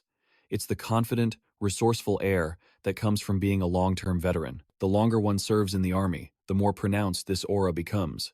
While it isn't overtly flashy, you can still recognize it if you look closely. This bystander is completely different from a normal person. I can feel that he's very strong. He might even be able to save me. But as the thought entered his mind, he immediately pushed it away. What am I even thinking at a time like this? I can't drag him into this just to save myself. He then yelled at the top of his lungs, Go! Get out of here. Forget about me, just run for it. Lin Fan, however, lingered, asking cheerfully, Do you need any help? His voice began to attract the attention of the zombies. Every single pair of eyes in the horde swiveled towards Lin Fan, making Gu Heng's face pale with terror. Model, damn it. Why didn't he listen to me? I warned him. I told him exactly what to do. If he had just run, he could have escaped. The zombies were all focused on me. All he had to do was stay quiet. But now, Lin Fan was still. You lunatics, talking to me like you're normal people. You're making this very difficult for me. Attacking someone in public is just plain rude. Do you see this sword? The beloved bone blade? It takes no pleasure in cutting you down. This is purely for self-defense. Without warning, a small zombie child lunged forward, causing Gu Heng to freeze in his tracks. He thought his life was over. But in a flash, with a single, clean slash, Lin Fan sent the little monster to meet its maker. He then punted the body into a nearby wall, leaving Gu Heng so stunned his jaw hung wide open. How was that even possible? Not even the strongest soldier could send an 80-kilogram zombie flying like that. A feat like that should only exist in a martial arts fantasy. But this wasn't some novel. This was the grim reality. Just then, the rest of the horde began to close in, their hunger fixed solely on Lin Fan.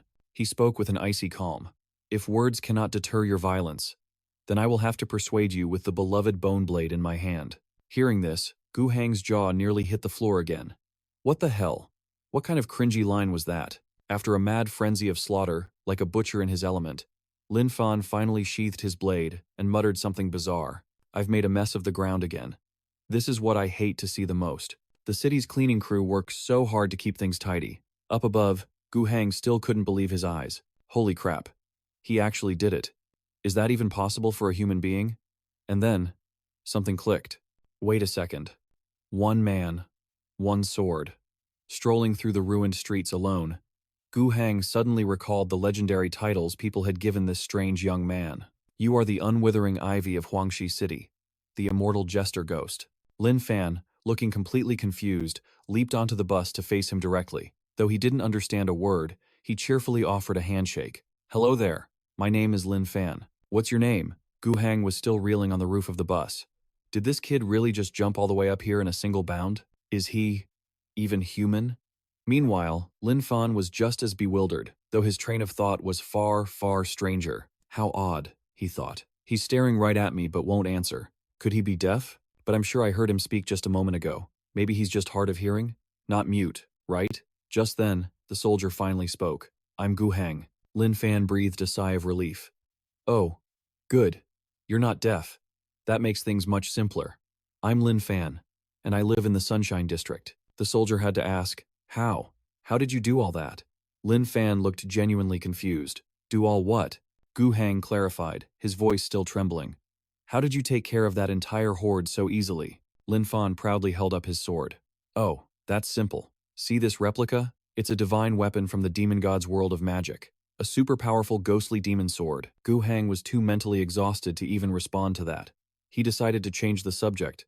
Are you out here rescuing survivors? I'm a part-timer from the Xinfeng Central District, Lin Fan explained. I'm a real estate agent looking for trustworthy tenants. I was just passing through when I saw you. You used to be a soldier, right? Gu Hang replied grimly. I'm still on active duty. I was heading home on leave when all this started, the soldier thought to himself.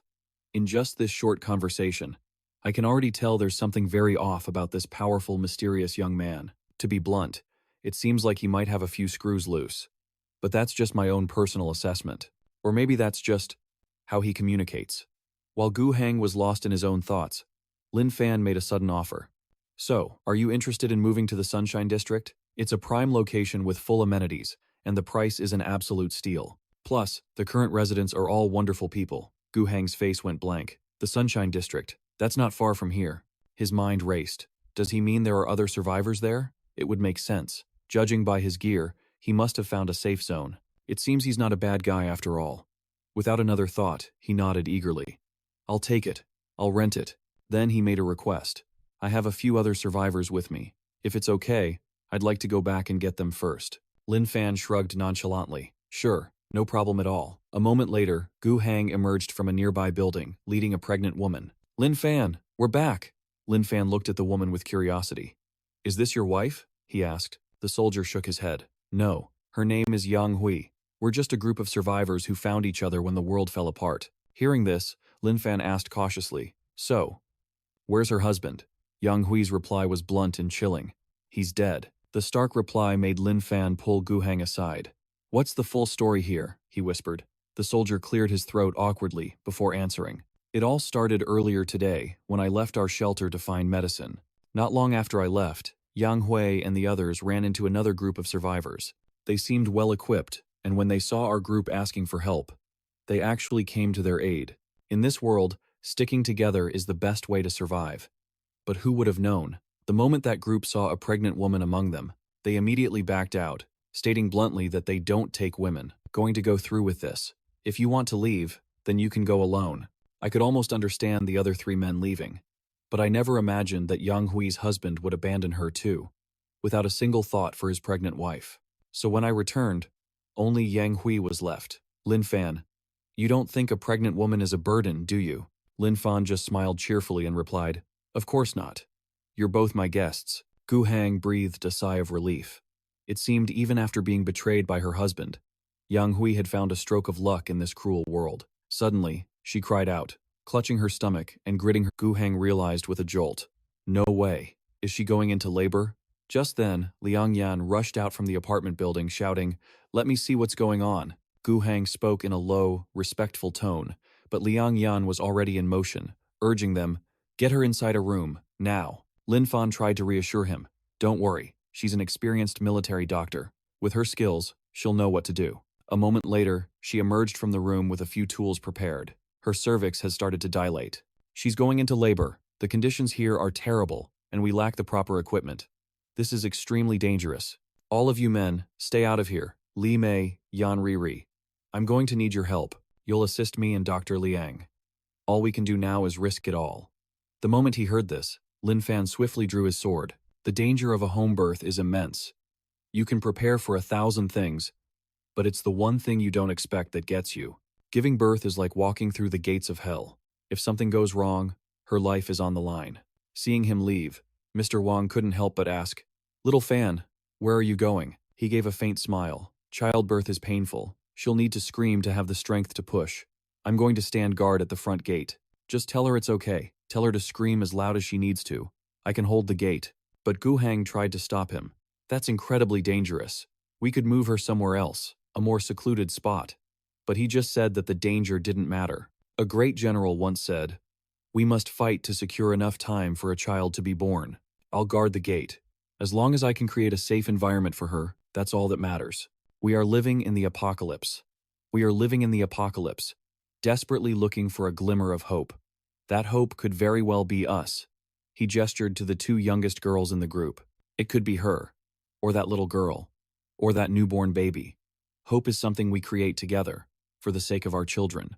As long as we pay attention to the environment and make sure there's air circulation, she'll be fine. Besides, I'm the security guard for this complex. I just got my 5,000 a month salary. I have to do a job that's worthy of that pay. The girl's curiosity piqued, and she asked, Mr. Wang, who was that general you mentioned? She thought to herself, I just like to learn. If you don't know, you ask. Mr. Wang ruffled her hair and chuckled, explaining, during a war, there was a female soldier who was about to give birth, with the enemy army closing in right behind them. A general with the surname Dong made a decisive choice to lead his troops and fight the enemy head-on to protect her. He gave a single order. They had to buy enough time for that soldier to deliver her baby. In that battle, he led his men and set up a defensive line 1 kilometer away. They held their ground for several grueling hours, waiting for the child to be born. Many soldiers fell in that battle. Some didn't understand. There was one baby really worth so many lives? Later, some even questioned his decision. General Dong furiously demanded, who are we bleeding and sacrificing for? Isn't it for the children? They are the very future we are sworn to protect. This is a battle that only the people of our nation can truly understand. Outsiders, they would never be able to comprehend.